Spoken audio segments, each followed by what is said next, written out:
आपण बोलायला लागून हळूहळू 2 महिने झाले. टेंबे स्वामींच्या द्विसहस्त्री गुरुचरित्राच्या आधारे आत्मज्ञानापाशी पोचण्याकरता आपण ध्यानाच्या माध्यमातून सुरुवात केली. ध्यानाकरता मी तुम्हाला अनेक वेळा सांगितलं की ध्यान हे करायची गोष्ट नाही. ध्यान ही अवस्था आहे. ती अवस्था येण्याकरता आपण फक्त आपल्याला सोडून द्यायचं.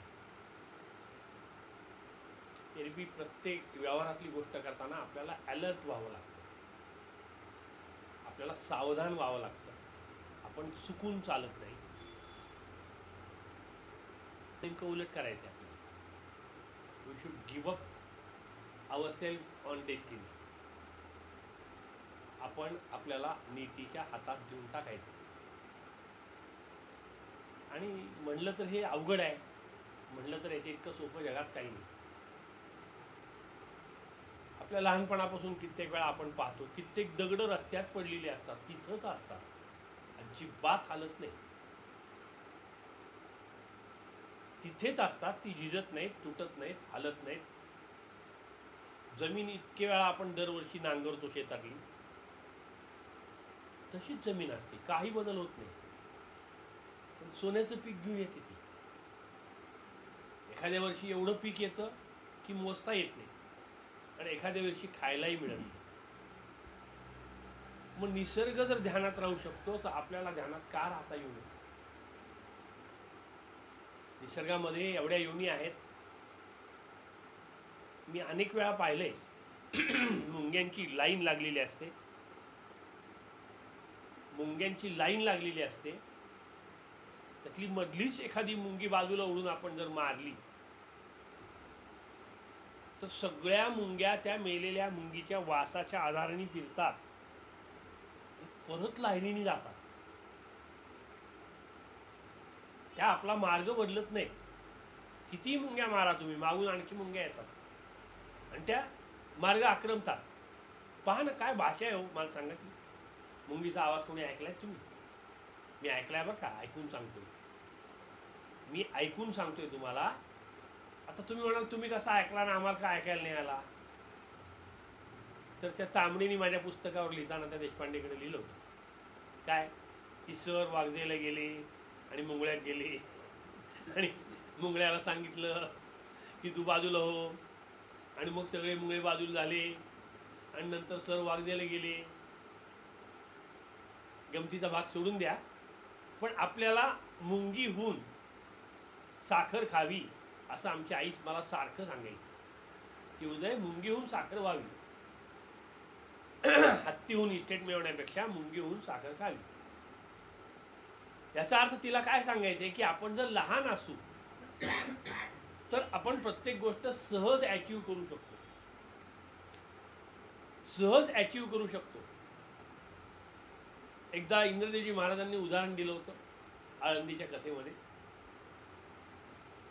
अरे आप जो हाथी जैसे महान बड़े बनना चाहते हैं, लेकिन कभी सोचा है आपने, हाथी आपके द्वार पर अगर खड़ा हो गया तो अंदर भी नहीं आ सकता, अंदर भी नहीं आ सकता. दरवाजे पे खड़ा होकर वो वही खड़ा रहता है, आगे जाएगा पीछे जाएगा लेकिन अंदर नहीं आएगा.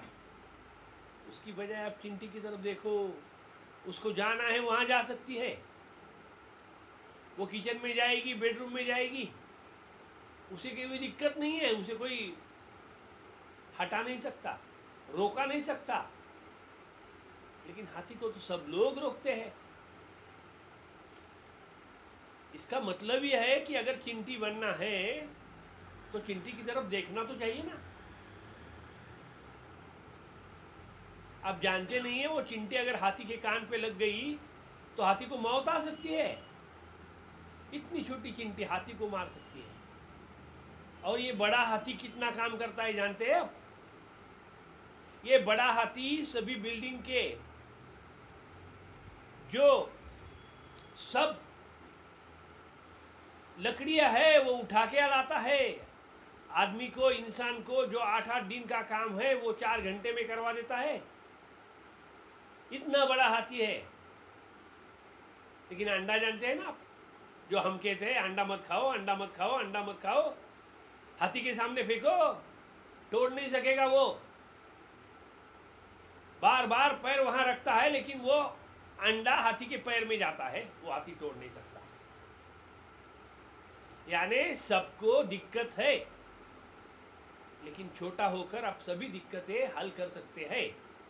म्हणून मला असं म्हणायचंय की तुम्ही जर लहान झालात तर सहज ध्यान करू शकाल। लहान होण्याकरता आपल्याला कुठल्या मानाची गरज नाहीये, कुठल्या गोष्टीची आवश्यकता नाहीये। लहान होण्याकरता काय करायचंय आपल्याला, तर आपल्याला सोडून द्यायचंय। तेच मी तुम्हाला सांगतोय की आपल्याला सोडून द्या। मग मी म्हणलं म्हणजे तुम्हाला लगेच उद्याच्याला जमेल का? हे नाही जमणार। हे जमण्याकरता तुम्हाला, जसं मला सांगा की आपल्याला जर पुण्याला वारीचंच उदाहरण घ्या ना, आळंदीपासून आपण निघालो आणि पंढरपूरला आता जायची वेळ आली, पण त्याच्याकरता किती मोठी योजना आखायला लागली। त्या दत्तोबा उराडेशी बोला, त्या मनुभावांशी बोला, जेवण कुठं मिळते ते बघा, जेवण कसं मिळते ते बघा, जेवण मिळालं पाहिजे, पाणी मिळालं पाहिजे, गाड्या मिळाल्या पाहिजेत, गाड्या थांबवल्या पाहिजेत, गाड्या पुढे गेल्या पाहिजेत, गाड्या आपल्याला यायला उपयोगी यायला पाहिजेत, आपण चालायलाही पाहिजे। आणि एवढं करून आपल्याला त्या पालखीचं दर्शन होतच नाही, आपण जाऊन चालत येतो, कडेने दर्शन घेऊन पुढे निघून जातो। मग हे सगळं का करावं लागतं, तर तुम्ही वारकरी नाही आहात, धारकरी आहात तुम्ही, म्हणून तुम्हाला हे सगळं करावं लागतं। जर आपण वारकरी झालो तर बघा ना, कुठेही शी करतोय, कुठेही जेवतोय, कुठेही पाणी पितोय, कुठेही आंघोळ करतोय, त्याला जुलाब होत नाहीत, त्याला काही लागत नाही, त्याला पैसे लागत नाहीत, फक्त पालखी बरोबर जाणं एवढंच त्याला माहिती असतं। आपलं तसं नाहीये, आपलं तसं नाहीये। मग आपल्याला तसं होण्याकरता आपण काय केलं पाहिजे, तो वारकरी काय करतो हे आपण लक्षपूर्वक पाहत पण नाही, आपण हे लक्षपूर्वक पाहत पण नाही। मग हे जर पाहिलं, ज्या नात्यापुत्याहून आज इतकी वर्ष पालखी जातीये, ते नातेपुतेकर ओरडतात, काय पालखी गेली सगळीकडे घाण करून ठेवली, लोकांनी उचलतं उचलतं नाके वेगळी, ते ग्रामपंचायत मदत करत नाही, एवढा त्रास होतो पालखीचा। हा त्रास न होण्याकरता आपण आपल्याला सोडायला शिकलं पाहिजे, आपण आपल्याला सोडून देता आलं पाहिजे। आणि ते सोडण्याकरता आपल्याला काही करायचं नाहीये, करणे न करणे, करून घेणे, याच्या पलीकडे जाणे, बस, बाकी काही नाही।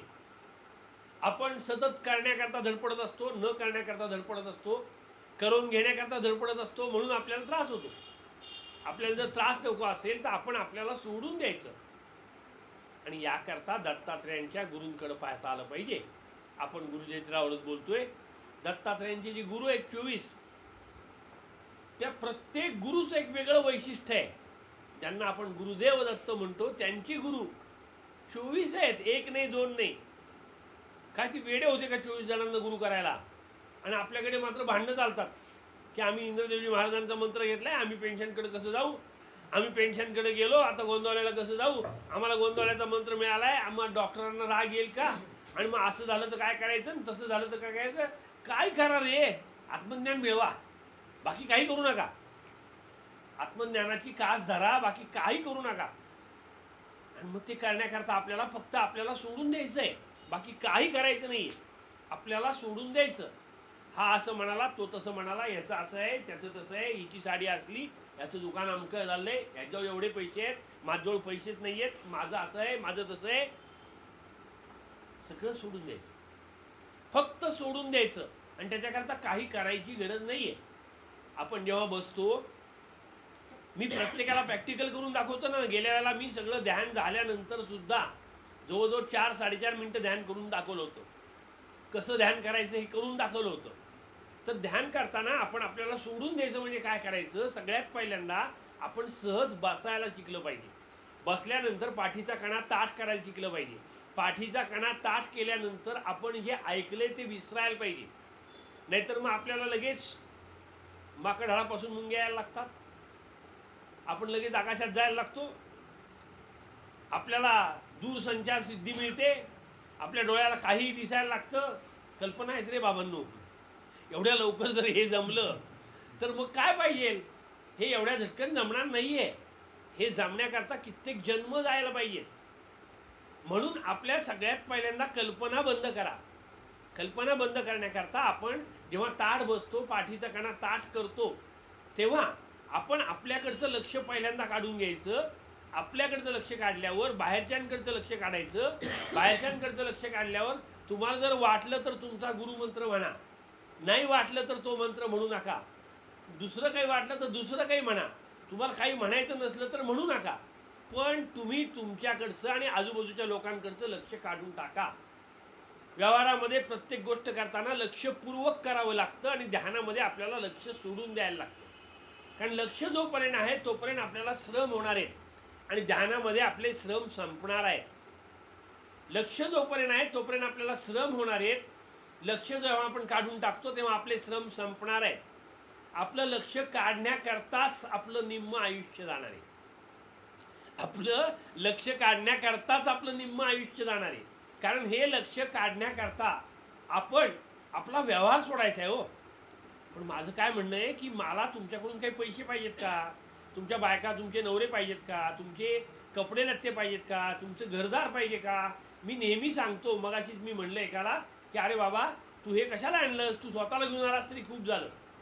मग त्याच्या चेहऱ्यावर एक छद्मी हास्य होतं की काय बाबा, डॉक्टर आपल्याला असं सांगतात काहीतरी स्वतःला घेऊन ये म्हणून. काय स्वतःला घेऊन येणं शक्य आहे का? आणि मग मी काय आलो नाही असं म्हणायचं का त्यांना? पण मला त्याला असं समजावून सांगायचं होतं की अरे बाबा, तू स्वतःला घेऊन ये. म्हणजे तू जेव्हा इथं येशील तेव्हा दुकानात काय चाललंय, अक्षय काय करतोय, आकाश काय करतोय, बायको कुठं गेली, ती जेवली का, ह्याचा फोन आला का, त्याचा फोन आला का, अमकं झालं का, तमकं झालं का, जेवण कसं होईल, रात्री कधी झोपायचे, सकाळी फिरायला कसं जायचे, किती वाजता उठायचे, पाणी केव्हा येणार आहे, दत्ताला जायचे का, बाहेरचं काय आणायचे का, कोणाचे पैसे द्यायचेत का. किती व्याप आहेत. आणि हे व्याप करायचे असतील तर ध्यान नका करू. हे व्याप करायचे असतील ध्यान नका करू. याचा अर्थ आहे स्वतःला घेऊन या. तुम्ही जेव्हा इथे याल तेव्हा तुम्ही इथले होऊन जा ना. मग कोणीतरी आंब्याचा रस काढेल, कोणीतरी भांडी घासेल, कोणीतरी पात्रावळी उचलेल, कोणीतरी पाणी आणेल, कोणीतरी बैठक घालेल. हे सगळं करताना मी डॉक्टर आहे, मी कंपाऊंडर आहे, माझं दुकान आहे, मी शेट्टी आहे, माझा कारखाना आहे. तर आहे. आत्ता आहे का इथं तो कारखाना? आत्ता इथं आहे का दवाखाना? आत्ता कुणी पेशंट आहे का? नाही आहे ना. मग आत्ता तरी माझ्याकडे लक्ष द्या. एरवी नाही द्यायला देतच नाही, आज त्याचा काही सवालच येत नाही. आत्ता तरी माझ्याकडे लक्ष द्या. आणि मग माझ्याकडे लक्ष देताना मी तुम्हाला परत सांगतोय की लक्ष काढून टाकायचे. माझ्याकडे लक्षही द्यायचे आणि माझ्याकडचं लक्षही काढून टाकायचे. मग ह्याच्या कसं करता येईल हे? आणि हे मी करून दाखवतोय ना. मी की तुम्हाला नुसतंच करा म्हणतोय अशातला भाग नाहीये. लक्ष द्यायचंय. पहिल्यांदा बसताना लक्ष द्यायचंय आणि लक्ष जेव्हा आपोआप आपलं बाजूला होऊन जाईल तेव्हा आपलं पाहणं संपेल. आपोआप डोळे मिटतील. कानात येणारे जे शब्द आहेत ते थांबून जातील. कान आपोआप बंद होतील. तोंडातून शब्द बाहेर पडणार नाहीत. ओठ मिटतील. नाकाचा श्वास सहज चालू असेल आणि तो एवढा सहज चालू असेल की जर एरवी मिनिटाला 18 वेळा आपण श्वास घेत असू तर यावेळेला 8 वेळेला सुद्धा श्वास लागणार नाही. हळूहळू 2 वेळा सुद्धा श्वास लागणार नाही. हळूहळू श्वास एकदम कमी होऊन जाईल. एवढा कमी होईल की तुम्ही जिवंत आहात याचं भान संपून जाईल. हे ध्यान आहे रे. हे ध्यान आहे. आणि जर असं नाही झालं तर मग असं करायला लागतं.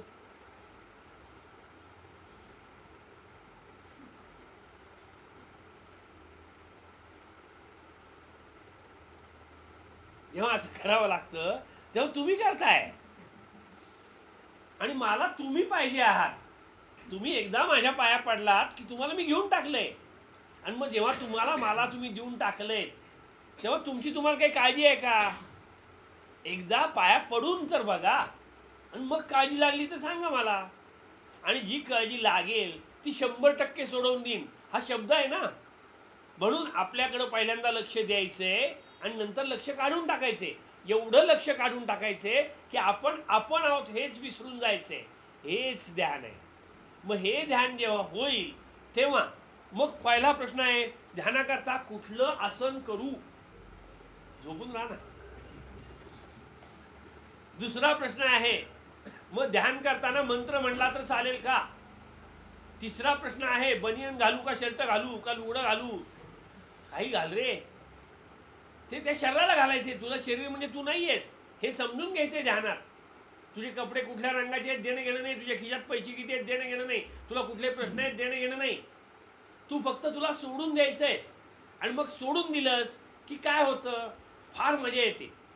सोडून दिलं की भयंकर मजा येते. कुठली मजा येते, आजूबाजूला जे चाललंय. मला सांगा ना, तुम्ही कधी जत्रेला गेलायत का?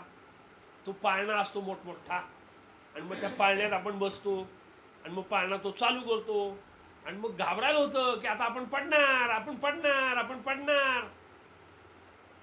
आणि आपण लक्ष आपल्यातलं काढलं तर पडू दे, पडला तर फिरत राहतो आपण. मग तिथे आपण घट्ट धरलेलं असतं, त्या दांडीला घट्ट धरलेलं असतं. याचा अर्थ तुम्ही इन्सिक्युअर्ड आहात. कशाला पैसे घालून बसता तिथं मग असुरक्षित व्हायला? पैसे न घालता इकडे बसून राहा ना कुठेही, पाळण्यातच कशाला बसायला पाहिजे? मग त्या पाळण्यात जेव्हा तुम्ही बसता आणि फिरत असता, मग त्या फिरताना तुम्हाला तुमचं भान आपोआप त्या फिरणाऱ्या गतीमुळं बाजूलाच होऊन जातं. काय चाललंय हे तुम्हाला कळतच नाही. पहा ना, आपण एक उदबत्तीचा प्रयोग करतो की नाही, उदबत्ती पेटवतो आणि गोल गोल गोल गोल गोल गोल जोर जोरात फिरवतो. त्याचं आगीचं चक्र तयार होतं. शेवटी आमच्या आईने मला सांगितलं, उदय अंथरुणात सू करशील, ते उदबत्ती घालवणं बंद करून टाक, उदबत्ती पेटलेली आहे. मी उदबत्ती टाकून दिली की नको, वाचली भानगड नको काहीतरी व्हायला. मग ती जी भीती आहे, ती भीती अंथरुणात नसेल करणार तरी सू करतो. मग ती जी भीती आहे, ती भीती काढण्याकरता आपल्याला सोडून द्यायचे. आपल्याला सोडून द्यायचं म्हणजे काय करायचं, तर आपण आपल्याकडे पाहायचंच नाही आणि दुसऱ्याकडेही पाहायचं नाही. मग आपल्या कल्पना ज्या आहेत त्या कल्पना संपून जातात. मग कल्पना ज्या आहेत त्या एकदा संपल्या की उरलंच काय? जेव्हा कल्पना संपतात तेव्हा तुमचे विचारच संपतात. आणि मग जे विचार संपतात तिथून तुम्ही जे ध्यानी होता त्या ध्यानामध्ये, मग मला परवा एक जण फोन आला होता की अहो डॉक्टर, तुम्ही मला ते ध्यान करायला सांगितलं आणि मला मागचा जन्म आठवायला लागला. हो, म्हणलं मी होतो का त्यावेळेला तुमच्याबरोबर? हा, तुम्ही तर नाही भेटला मला. म्हणलं मग काय आठवलं मागच्या जन्मी? काय नाही, म्हणलं मी कांदे बटाटे आणायला गेलो होतो, डोक्यात तेच भरले पडले. कशावरून तू गेले जन्मी माणूस होतास? ही तुझी कल्पना आहे, ही तुझी कल्पना आहे. जेव्हा तुला कांदे बटाटे आणायची इच्छा झाली तेव्हा बायकोनी कांदे बटाटे आणायला सांगितले असतील, तू विसरला असशील बाजारात जायचं, म्हणून तुला मागच्या जन्मात कांदे बटाटे आणायची आठवण आली असेल. तर मागच्या जन्म या जन्मातला आठवत नाही. हो, मी सुमनला फोन करून विचारलं ना, तू किती वाजता निघालास? हो हो, निघालो निघालो निघालो मी आज. किती वाजता निघालास? 2 मिनिटं आठवायला लागतं त्याला किती वाजता निघालाय. आजच दुपारी तो 4:30-5ला निघालाय. मग मी विचारतो त्याला, 5ला निघून तुला 9 का वाजले तिथे यायला? ते जरा नात्यापुत्यात थांबलो होतो, अमोल बाहेर गेला होता. जाई ना का अमोल बाहेर, तू का तिथे थांबला? नाही, तो अमित म्हणला की जरा थांबूया, अमोलला घेऊन जाऊया. आणि मग वाटेत चहा प्यायला थांबलो, तिथे वेळ गेला. नाश्ता करायला जमलो की डॉक्टरांकडे गेले की किती वेळ ध्यान चालतं माहीत नाही, जेवायला रात्री 12 वाजता, थोडा थोडा नाश्ता करून जाऊया. आणि मग नाश्ता करणं हा काही गुन्हा नाही आहे, पण नाश्ता केल्यामुळे इथं झोप येते ना ध्यानाला बसल्यावर, त्याचं काय? आणि हा नाश्ता करताना मग डॉक्टरांच्या नावाने एखादा वडा काढून ठेवूया, त्यांना आवडतो म्हणून, पण तेही नाही जमत. आलेले वडे पहिल्यांदा आपणच खायचे, आणि मग ते आपण खाल्ले की आपोआप आपलं भान जे आहे ते वड्यात राहतं. आणि मग ते आपलं भान जे आहे ते जर बाजूला गेलं तर आपल्याला ध्यान लागेल. ध्यानी होणं म्हणजे काय आहे, तर ध्यानी होणं म्हणजे आपण आपल्यापासून बाजूला जायचंय. आणि मग जेव्हा आपल्याला ध्यान लागतं तेव्हा आपल्या कल्पना संपून जातात. मग आपल्या जेव्हा कल्पना संपून जातात तेव्हा आपल्याला जर असं काही वाटलं की आपण भगवान विष्णूंच्या लोकात गेलेलो आहोत, तर समजा की ती तुमची कल्पनाच आहे. कारण विष्णू लोकात कशाला गेलाय तुम्ही? केव्हा तरी ऐकलेलं आहे, ते आठवलं आणि तुम्ही म्हणला की आलो आम्ही विष्णू लोकात. मग ती तुमची कल्पना आहे, पण तुम्ही म्हणला कशावरून आम्ही विष्णू लोकात गेलो नाही? चॅलेंज नाही आहे बाबा, तो तुमचा अनुभव आहे, तो तुमचा अनुभव आहे. तुम्ही म्हणलात तर गेलात, आमचं काही म्हणणं नाही. पण तुमचे डोळे बोलतायत, तुमचा चेहरा बोलतोय, तुमचा आवाज बोलतोय की तुम्ही विष्णू लोकात नाही आहात. विष्णू नावाच्या माणसाच्या घरात गेला असाल, पण विष्णू लोकात गेलेले नाही आहात. मग विष्णू लोकात आम्हाला जायचे, तुमची ताकद लावा ना आम्हाला विष्णू लोकात घेऊन जा. चला, येता का माझ्याबरोबर? दवाखाना बिवाखाना सगळं सोडून द्या, चला माझ्याबरोबर. मी तुम्हाला विष्णू लोकात घेऊन जातो. मग आता आई बायको बरोबर आहे, चला डॉक्टर आपण जाऊया, त्यांना सांगून टाकतो. हा पळपुटेपणा झाला ना, हा विष्णू लोकात जायचा पराक्रम नाही झाला, हा पळपुटेपणा झाला. आपल्याला जर विष्णू लोकात जायचं असेल, अगदी साधं तंत्र आहे. सगळ्यात पहिल्यांदा आपण या इथे जन्माला आल्यानंतर आपण आपल्या ज्या जबाबदाऱ्या आहेत त्या पूर्ण करून टाकायच्या. सगळ्या जबाबदाऱ्या पूर्ण करून टाकायच्या. त्या जबाबदाऱ्या पूर्ण करायच्यात असं सांगितल्यानंतर मग तुम्ही म्हणता, अहो माझ्या जबाबदाऱ्या आहेतच, पण आम्ही 4 भाऊ आहोत ना, मग बाकीच्या तिघांचं काय करणार, तेही मला करायला पाहिजे. बरं बरं, तू पत्कर घेतलायस त्यांचा कर. मग त्या तिघांचं केल्यानंतर माझे मित्र आहेत ना, त्यांना मी काय काय देतो म्हणून सांगितले ते द्यायला पाहिजे. आणि मग त्यांना दिल्यानंतर माझ्या बायकोला एक चांगला दागिना घ्यायचा आहे मला. मग बायकोला दागिना घ्यायचा आहे, मग बायको म्हणते तिच्या गळ्यात 50 तोळ्याचं आहे, मला ही 60 तोळ्याचं का नाही घेत. मग 60 तोळ्याचं घेण्याकरता साहित्रिक 18, 1,80,00,000. मग ते मिळेपर्यंत मला ध्यान जमणार नाही. चालेल ठीक आहे, तुला 1,80,00,000 दिले. हं, आता येतो का. अहो ते 1,80,00,000 झालं तो दागिना, पण मग आता त्याला जोडीचं कानातलं नको का, आणि मग नाकातलं नको का, आणि मग त्याला पाहिजे ती साडी नको का. मग याच कल्पना तुम्ही करत बसणार आहात, मग तुम्हाला ध्यान जमणार नाही. तुम्हाला ध्यान करायचं असेल, बायकोला एक साडी द्या, गळ्यात खोटा दागिना द्या. ती म्हणती का असंच करा म्हणून, नाही म्हणत असं काही. तुम्हाला वाटतं की माझा मित्र एवढा मोठा आहे, मग माझ्या बायकोच्या अंगावर असं पाहिजे, आणि मग माझ्या मुलीच्या अंगावर तसं पाहिजे, आणि मग माझ्या मुलाच्या अंगावर तसं पाहिजे, आणि मग मला असं झालं पाहिजे. मी डॉक्टरांकडे इतकी वर्ष येतोय, डॉक्टरांनी हे करायलाच पाहिजे माझ्याकरता, का नाही करत डॉक्टर, आणि मग हे डॉक्टर का नाही करत हे काही कळत नाही आपल्याला. हे जर तुम्ही करत बसलात तर तुम्हाला कधीही ध्यान लागणार नाही. ध्यान लागण्याकरता आपण आपल्याला सोडून द्यायचंय. आपण आपल्याला कसं सोडायचं हे मी तुम्हाला आत्ता सांगितलं. मग तुमच्या कल्पना जेव्हा संपतात तेव्हा तुम्हाला भास होणं शक्य नाही, कारण कल्पना ह्या बुद्धीचा खेळ आहे. कल्पना हा बुद्धीचा खेळ आहे. बुद्धीला मनाची प्रेरणा आहे. मग आपल्याला मनाकडे वळायला लागेल. मनाकडे वळल्यानंतर आपलं मन जे आहे ते मन आपण एकदा डॉक्टरांना देऊन टाकलं की आपल्याला मनात कल्पना करायचा अधिकार नाही. आपल्याला मनात कल्पना करायचा अधिकार नाही. जेव्हा आपण डॉक्टरांच्या पाया पडतो तेव्हा आपल्या कल्पना संपून जातात. मग आपल्या कल्पना जेव्हा संपून जातात तेव्हा मग डॉक्टरांच्या कल्पना आपल्या मनात येतील का. अरे डॉक्टरांचं आपलं मन एकच आहे. मागच सांगितलं होतं डॉक्टरांनी, मन एक आहे, अणु आहे आणि विभू आहे. तोंडपाठ झालं ते. एक म्हणजे काय माहित नाही, विभू म्हणजे काय माहित नाही, अणु म्हणजे काय माहित नाही, पण ते तोंडपाठ झालं. 4 जणांना सांगायला बरं डॉक्टरांनी असं असं सांगितलं. काय होते अणुमन म्हणजे काय. अणु म्हणजे अणु अणु आहे, अणु आहे.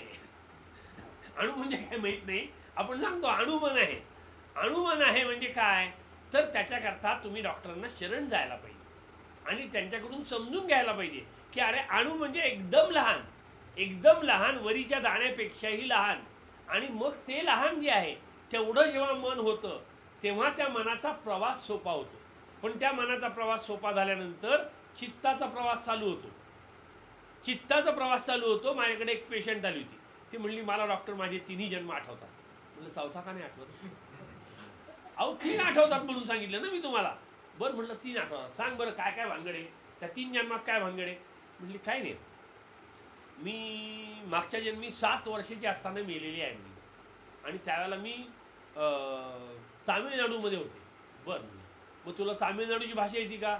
7 वर्षाच्या पूर्वी जेवढी येईल तेवढी भाषा मला येते. मी बरं ठीक आहे, मला बोलून तर दाखव.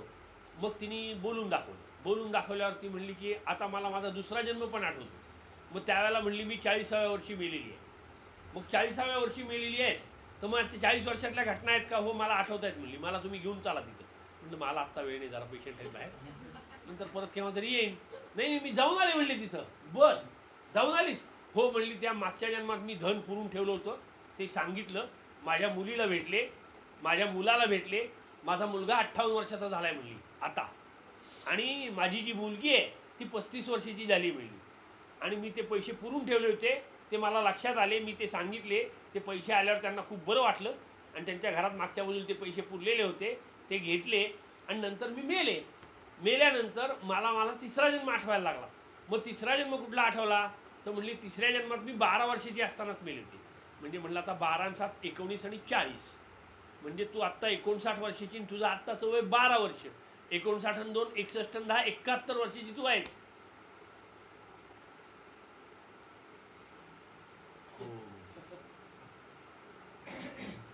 आणि मग तिच्या घरच्यांनी सांगितलं की आता ही 12 वर्षाची पोरगी आहे, ती शाळेतच जायला तयार नाही.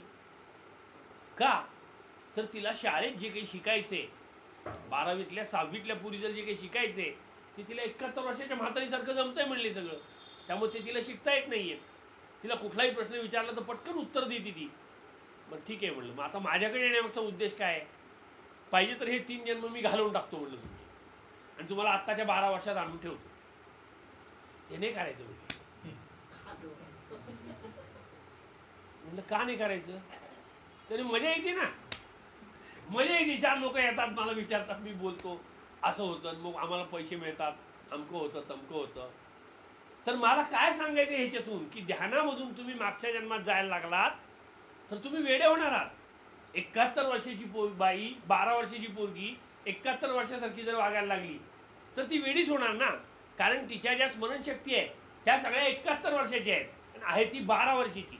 मग तिचं जर लग्न केलं आत्ता तर ती 71 वर्षाची म्हातारी आहे.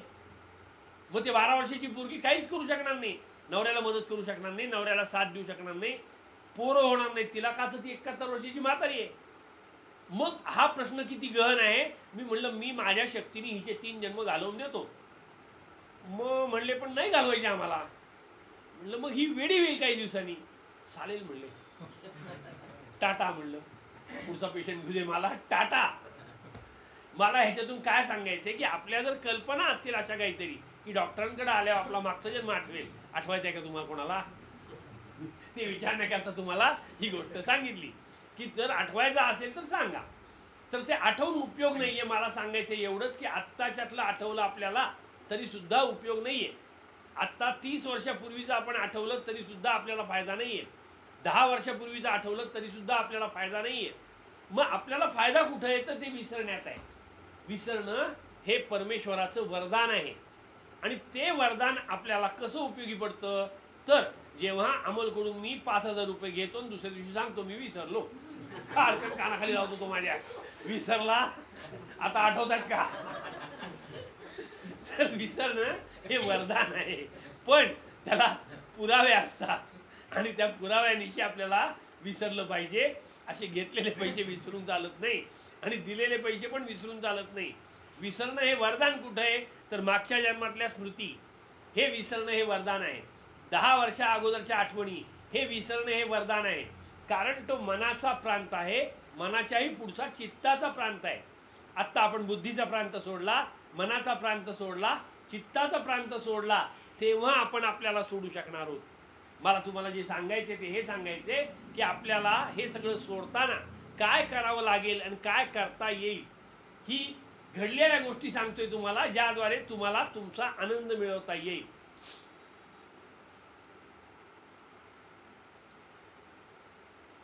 श्री गणेशाय नमः, श्री सरस्वत्ये नमः, श्री गुरुचरणारविंदाभ्याम नमः, श्री गुरुस्तुती.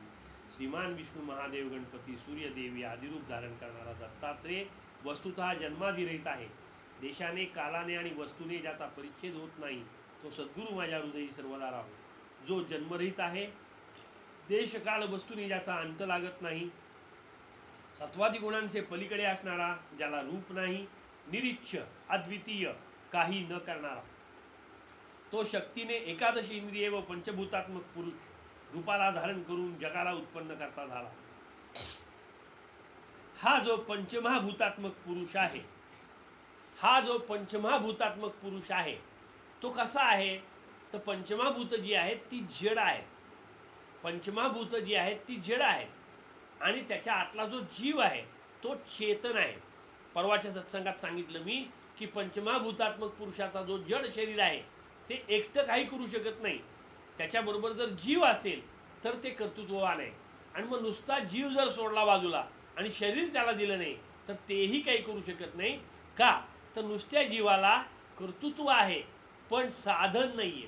म्हणून जीव आणि शरीर हे दोन्ही जेव्हा मिळतात, या द्वैतात जेव्हा आपण राहतो तेव्हा आपण जगू शकतो. म्हणून इथं त्यांनी सांगितलेलं आहे की पंचमहाभूतात्मक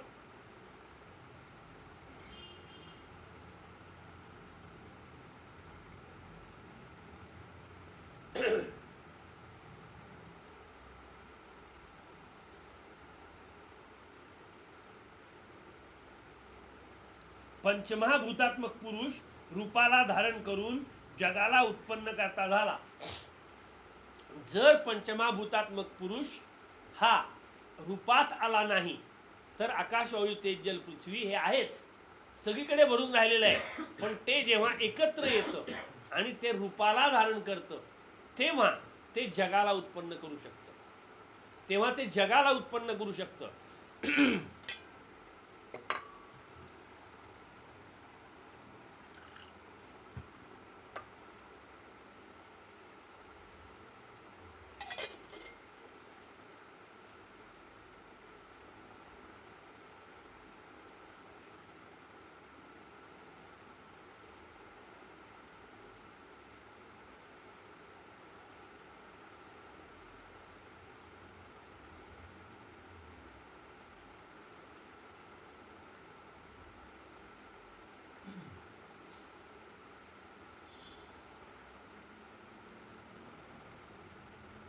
इथे जगाला उत्पन्न करणारा पुरुष जो आहे तो पंचमहाभूतात्मक जेव्हा रूपाला येतो तेव्हा जोपर्यंत ते निराकारात आहे तोपर्यंत अख्ख्या सृष्टीमध्ये भरून राहिलेलं आहे. पण जेव्हा ते आकाराला येतं तेव्हा ते जग या रूपात येतं आणि जे जे आकारात आहे त्याला निराकारात जावं लागतं. म्हणून जग जे आहे ते सत्य आहे, पण कसं सत्य आहे ते अर्ध सत्य आहे. शंकराचार्यांनी सांगितलं ब्रह्म सत्यम जगन मिथ्या. ब्रह्म जे आहे ते सगळीकडे ओतप्रोत भरून राहिलेलं आहे आणि त्या ब्रह्म्यावरती जो पसारा आहे तो म्हणजे जग आहे आणि तो ब्रह्मदेवाला झालेला भास आहे आणि भास कधीही खरे नसतात.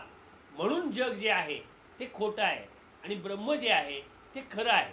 मग आता जग खोटं आहे हे आपल्याला ॲक्सेप्ट करायला खूप त्रास पडतो का, तर आपण जगात वावरत असतो. आपण खातो पितो मरतो, भीक मागतो, पैसे भरतो, पैसे काढतो, पैसे घेतो, पैसे देतो, हे सगळं चालतं. मग जग खोटं आहे कसं म्हणायचं, तर त्याला उत्तर असं आहे की जेव्हा तुम्ही जग खरं आहे असं म्हणता, जेव्हा तुम्ही जग खरं आहे असं म्हणता तेव्हा तुम्ही जर स्वप्न पडलं तुम्हाला तर काय होईल. एक माणूस होता, त्याचा एकुलता एक पोरगा भयंकर श्रीमंत माणूस आजारी पडला आणि ते बराच व्हायला तयार नाही. बायको तो त्या पोराच्या जवळ सतत कष्ट करत बसलेले होते, पण ते पोरगं काही बरं व्हायला तयार नव्हतं.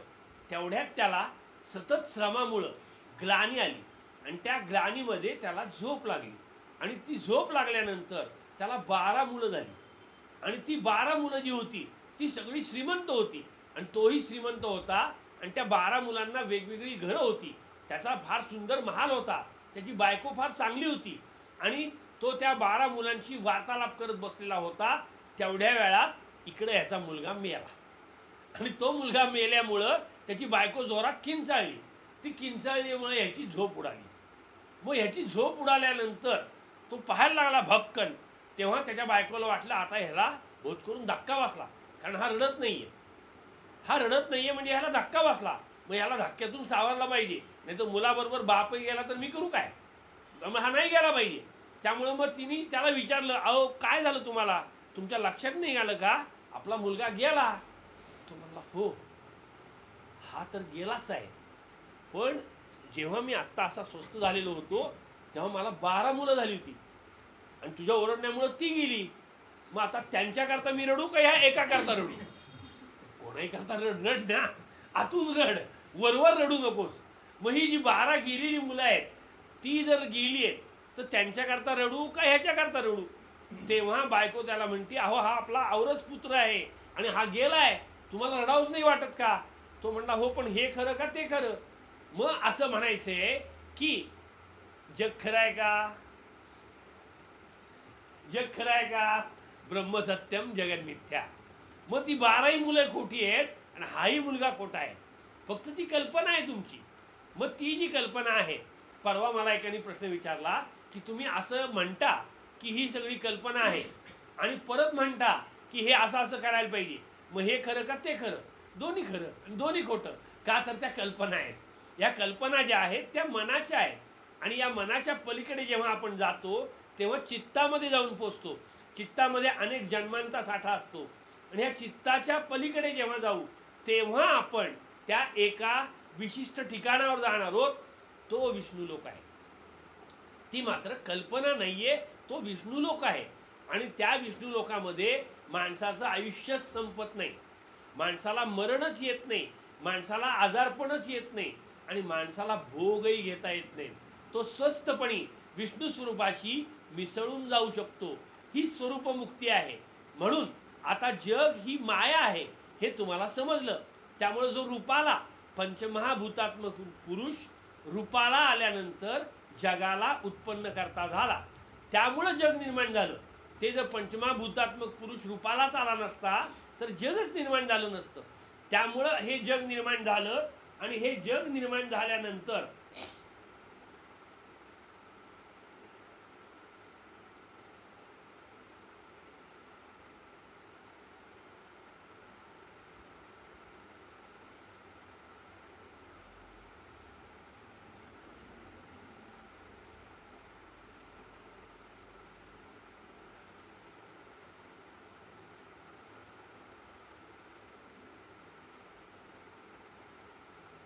हे जग निर्माण झाल्यानंतर ह्या जगामध्ये जी अनंत माणसं आहेत ती अनंत माणसं विष्णू रूपाने भरलेली आहेत. त्या जीवांमध्ये जे शिवस्वरूप आहे ते, म्हणून त्यांनी असं सांगितलंय की ज्याला अनंत नेत्र आहेत, अनंत मस्तक आहेत, अनंत पाय आहेत, ज्याच्या अवयवाने पाताळादी लोकांचा विस्तार कल्पिला जातो, त्या रूपाला ज्ञानदृष्टीने पाहतात. जो अनेक अवतारांचे कारण आहे, हाच पुरुष हा अनेक परमेश्वराच्या अवतारांचं कारण आहे. मग हे जे अवतार आहेत हे अवतार कुठले कुठले आहेत याच्याबद्दल बोलता बोलता मागच्या वेळेला मी थांबलो होतो की हे अवतार अनेक आहेत. मग अवतार म्हणजे काय आहे तर जेव्हा माणसाला मुलगा होतो, जेव्हा माणसाला मुलगा होतो तेव्हा तो जो मुलगा आहे त्याला धड ऐकू येत नसतं, त्याला धड शी करता येत नसते, त्याला धड शू करता येत नसते, त्याला हाताने कपडे घालता येत नसतात, त्याच्या अंगाला काय झाले, त्याच्या अंगावरून साप फिरला तर ते उचलू पण शकत नाही. मग त्याचं आईबाप रक्षण करतात. मग हे आईबाप त्याचं रक्षण करतात त्या मुलाचं.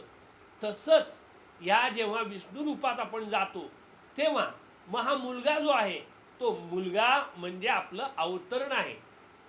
कसं अवतरण आहे तर एखाद्या कलेक्टरचा मुलगा असेल आणि तो पोरगा त्या कलेक्टरच्या तोंडात मुतला तर तो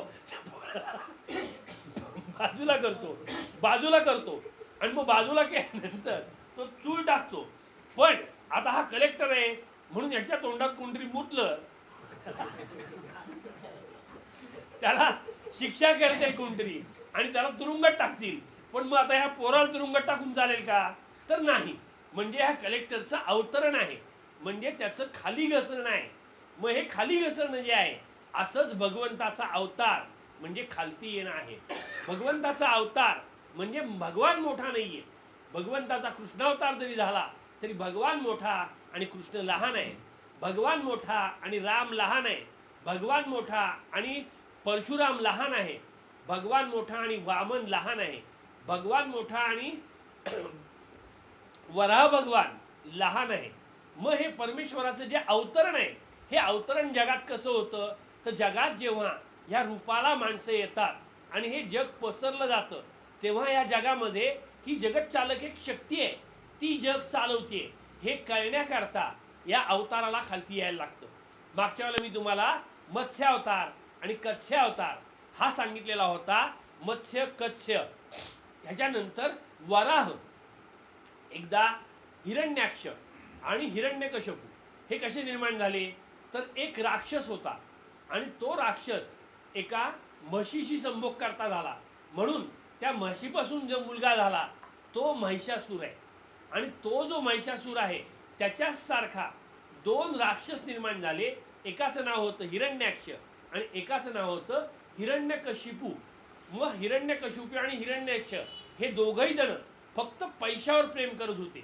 त्यांना बायको, मुलगा, मुलगी, राज्य काहीही कळत नव्हतं, फक्त पैसा कळत होता. मग यातला जो हिरण्याक्ष आहे हा हिरण्याक्ष यांनी पृथ्वीवर सगळ्यांना दे माय दळणी ठाय करून सोडलं, सगळ्यांना मारून टाकायला लागला तो. आणि शेवटी त्यांनी पृथ्वी जी आहे ती नेऊन पाताळात बुडवली आणि समुद्राच्या तळाशी पृथ्वी गेली. तेव्हा पृथ्वी पाण्यात गेल्यानंतर भगवंताला खालती यायला लागलं. तेव्हा त्यांनी डुकराचं तोंड आणि माणसाचं शरीर असलेलं एक अवतार घेतला. तो अवतार घेतल्यानंतर त्यांनी त्या अवतारामध्ये सगळीकडे पाहिलं तर त्याला पृथ्वी कुठे दिसायला तयार नाही. तेव्हा तो समुद्रावर आला. समुद्रावर आल्यावर तो समुद्रातून खालती गेला, समुद्राच्या पार तळाशी गेला. आणि त्या तळाशी गेल्यानंतर त्यांनी त्या हिरण्याक्षाशी युद्ध केलं आणि युद्ध करून त्याला समुद्रामध्ये मारून टाकलं आणि स्वतःच्या दातावर पृथ्वी घेतली आणि ती समुद्रातून वर काढली. वर काढल्यानंतर याला वराह भगवान म्हणून तिसरा अवतार म्हणलेला आहे. पण हा अवतार म्हणजे परमेश्वराचं खालती येणं आहे. आणि हे परमेश्वराचं जे खालती येणं आहे ह्याच्यामध्ये मत्स्य, कत्स्य, वराह या वराह अवतारानंतर जो चौथा अवतार आहे, ह्या अवतारामध्ये बळी नावाचा राजा होता. आणि त्या बळी राजाने सगळी सृष्टी पादाक्रांत केलेली होती आणि त्याच्याकडे सगळेजण शांततेने नांदत होते. सगळ्या लोकांना बळीराजाची सत्ता मान्य होती. पण ह्या बळीराजाला एक दुर्बुद्धी सुचली आणि त्यांनी एक यज्ञ केला. तो यज्ञ केल्यानंतर त्या यज्ञाच्या पूर्णाहुतीची वेळ आली. तेवढ्या वेळात एक गोंडस बाळ की ज्याची उंची 2.5-3 फूट होती आणि एक धोतर नेसलेलं होतं आणि हातात पळी पंचपात्री होती, डोक्याला कपाळावरती दुबोटी गंध बांधलेलं होतं आणि डोक्यावरती एक शेंडी होती. असे बारीक वामन, बारीक होते म्हणून त्यांना वामन म्हणतात, ते बळीराजाकडे आले. तेव्हा बळीराजाने त्यांची पाद्यपूजा केली. पाद्यपूजा केल्यानंतर ते म्हणले की आता मला दक्षिणा दे. ते म्हणले ठीक आहे. बळीराजा म्हणला तुला काय पाहिजे ते मागून घे. तो म्हणला मला जास्त काही नको, फक्त 3 पावलं जमीन दे. तेव्हा शुक्राचार्य हे राक्षसांचे गुरु ते बळीराजाला म्हणले की अरे बाबा, हा वामन मला काही चांगला दिसत नाही, हा काहीतरी लुटायला आलेला आहे आणि तू याला काय जमीन बिमीन द्यायच्या भानगडीत पडू नको. अहो म्हणला एवढी सगळी सृष्टी पडली आहे म्हणला, त्यातली 3 पावलं जमीन दिली काय बिघडते, बाकीचं आहेच ना म्हणला माझं. बर तुला काय करायचे ते कर. गुरुचं नाही ऐकलं की असं होतं, गुरुचं नाही ऐकलं की असं होतं. शुक्राचार्य गुरु होते.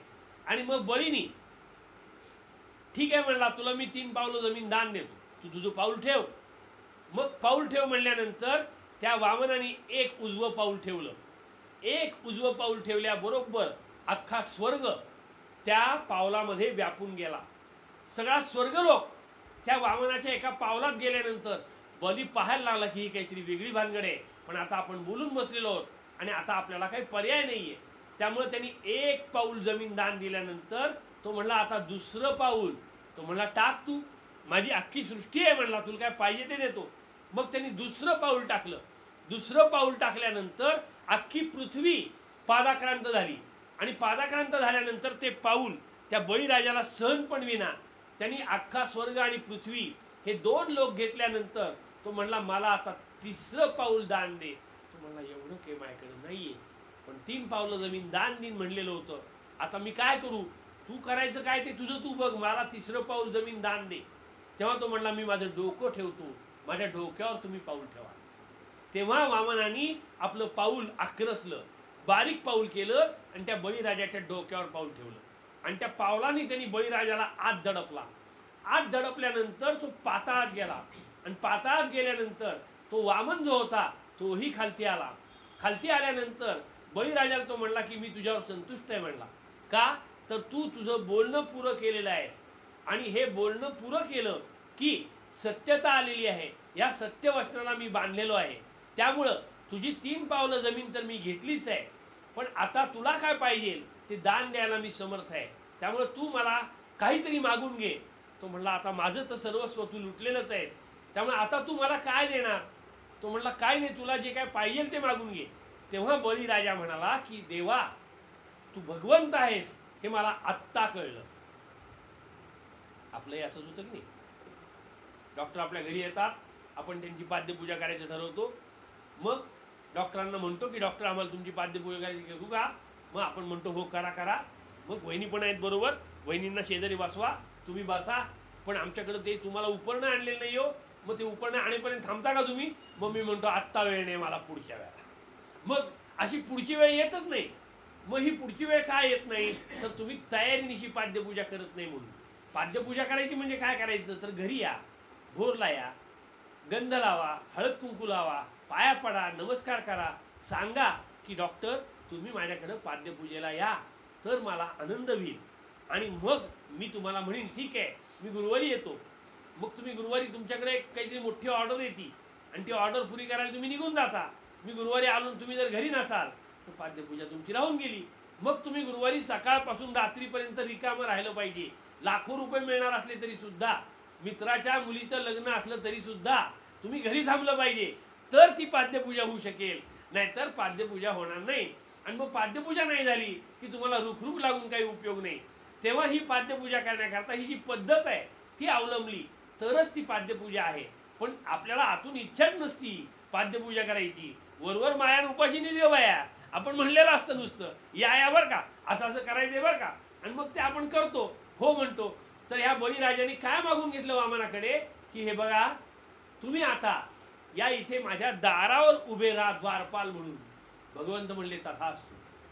काय ताकद आहे पहा ना. सगळं मिळवलेलं त्यांनी घालवून टाकलं आणि स्वतः मात्र त्याच्या दारात दंड घेऊन उभा राहिला. हा वामन अवतार आहे. हा चौथा अवतार आहे. वामन अवतारानंतर जेव्हा पाचवा अवतार घ्यायची वेळ आली तेव्हा कुठला अवतार घेतला, तर तो परशुरामाचा अवतार घेतला. हा परशुरामाचा जो अवतार घेतला ह्याच्यामध्ये भगवान हातात काहीही न घेता जमदग्नी ऋषींच्या पोटाला आले. त्यावेळेला त्यांच्याबरोबर त्यांचे 4 भाऊ होते. त्यांच्या आईचं नाव रेणुका होतं. रेणुका ही रेणू राजाची मुलगी होती. क्षत्रिय कन्या होती. ती ब्राह्मणाला जमदग्नीला अर्पण केलेली होती. आणि या ब्राह्मणाला अर्पण केलेली असताना हे परशुराम जे होते ते साक्षात देवाचा अंश होते. तसा त्यांनी वर मागून घेतलेला होता. तो कसा घेतलेला होता मागून, तर त्या जमदग्नी ऋषींची जी बायको रेणू आहे, ही रेणू तिचे वडील जे आहेत ते सुरुची नावाचे ऋषी होते. आणि त्यांची जी पत्नी होती तिला एक चांगला मुलगा व्हावा अशी इच्छा झाली. आणि तिला इच्छा झाल्यानंतर तिने आपल्या ऋषींकडे, नवऱ्याकडे मागणी केली की मला एक चांगला सत्पात्र मुलगा व्हावा, पण त्याच्याच बरोबर माझ्या आईलाही मुलगा नाहीये, तर आईलाही मुलगा व्हावा. तेव्हा मग आईला मुलगा पाहिजे तर ठीक आहे म्हणले, मी उद्याच्याला सकाळी तुला देतो. आणि मग तिला वाटलं आता आपल्याला उद्या सकाळी मुलगाच मिळणार डायरेक्ट. पण दुसऱ्या दिवशी सकाळी त्या ऋषींनी 2 चरू तयार केले आणि ते बायकोकडे दिले. बायकोकडे दिल्यावर सांगितलं की हा तुझ्या आईला दे आणि हा तुला ठेव, पण याची 24 तास पूजा व्हायला पाहिजे. मग त्यांनी तिथे पूजेकरता ते ठेवले. ठेवल्यानंतर ती तिच्या कामाला निघून गेली. ऋषींच्या तपाला निघून गेले. आणि इकडं या ऋषीच्या सासूच्या मनात काय आलं की ह्या जावयाने भानगड केली बोध करून, आपल्याला काहीतरी दुसराच हे ठेवलाय आणि आपल्या बायकोला तिसराच दिलेला आहे, तर आपण आलटापालट करूया. म्हणून मग तिने ती आलटापालट केली. आलटापालट केल्यानंतर मग तिने जो चरू होता तो खाल्ला. तो खाल्ल्यानंतर त्या ऋषीला तपामध्ये हे कळलं आणि तो घरी आला. तेव्हा बायकोला म्हणला, बाई ग असं असं झालेलं आहे. ती म्हणली हो, पण मग आता ह्याला उपाय नाही का काही? आत्ता तरी उपाय काही नाही. आत्ता एकच होणार आहे, तुझ्या आईला क्षत्रिय असून सुद्धा ब्राह्मण मुलगा होणार आहे, ते जमदग्नी ऋषी.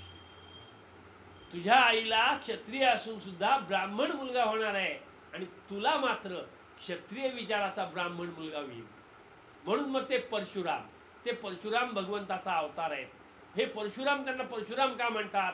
त्यांचं नाव आहे भार्गवराम. पण त्यांनी गणपतीची प्रचंड उपासना केली.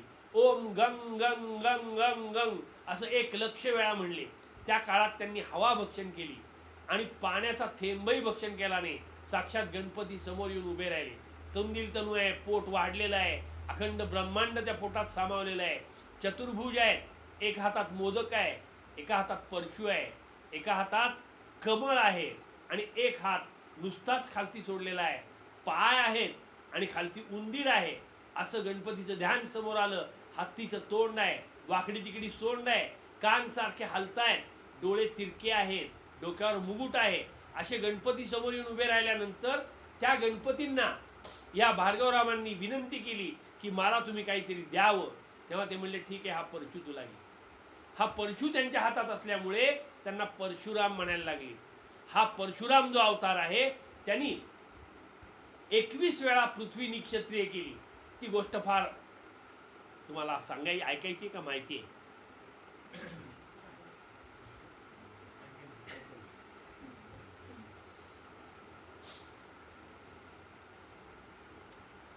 जमदग्नी ऋषी आश्रम करून राहत होते आणि दत्तांचा आशीर्वाद असलेले सहस्त्रार्जुन नावाचे 1000 हात असलेले, की त्यांनी दत्तांकडून वर घेतला होता की तुल्यबळ योद्धा आल्याशिवाय मी मरणार नाही म्हणून. त्यामुळे त्यांनी अनेक वेळा अनेक ठिकाणी संहार केला आणि ते माजले होते. त्यांना करोडो मुलं होती, मोजता येत नव्हती, सगळी सृष्टी त्यांच्या ताब्यात होती. ते एक दिवस शिकारीला म्हणून 1000 सैनिक घेऊन बाहेर पडले आणि दुपारच्या वेळेला ते जमदग्नी ऋषींच्या आश्रमात आले. जमदग्नी ऋषींच्या आश्रमात ते आल्यानंतर त्या आश्रमामध्ये जमदग्नी ऋषी पुढे आले आणि ते म्हणले, राजन तू आंघोळ वगैरे करून घे, तुमच्या सगळ्यांच्या भोजनाची मी सिद्धता करतो. तेव्हा तो म्हणला की नको, राहू दे ऋषीवर्य, माझ्याबरोबर खूप माणसं आहेत, तुम्ही आम्हाला जेवाय बिवायला काही देऊ नका, फक्त आशीर्वाद द्या, आम्ही पुढे निघून जातो. आम्ही पुढे निघून जातो म्हणल्यानंतर ते म्हणले, नाही तुम्ही जेवल्याशिवाय जाऊ नका, दुपारी 12ची वेळ आहे, इथे अतिथी विन्मुख जाणं हे महापाप आहे. रात्री 12ला सुद्धा आम्ही सगळेजण जेवतो, दुपारी 12 वाजता जेवायला काही अडचण नाहीये, तर तुम्ही जीवनच जा. तर जीवन जा म्हणल्यानंतर ते म्हणतात ठीक आहे, मग तू सिद्धता कर. ते म्हणले ठीक आहे. आणि मग जमदग्नी ऋषींकडे कामधेनू होती.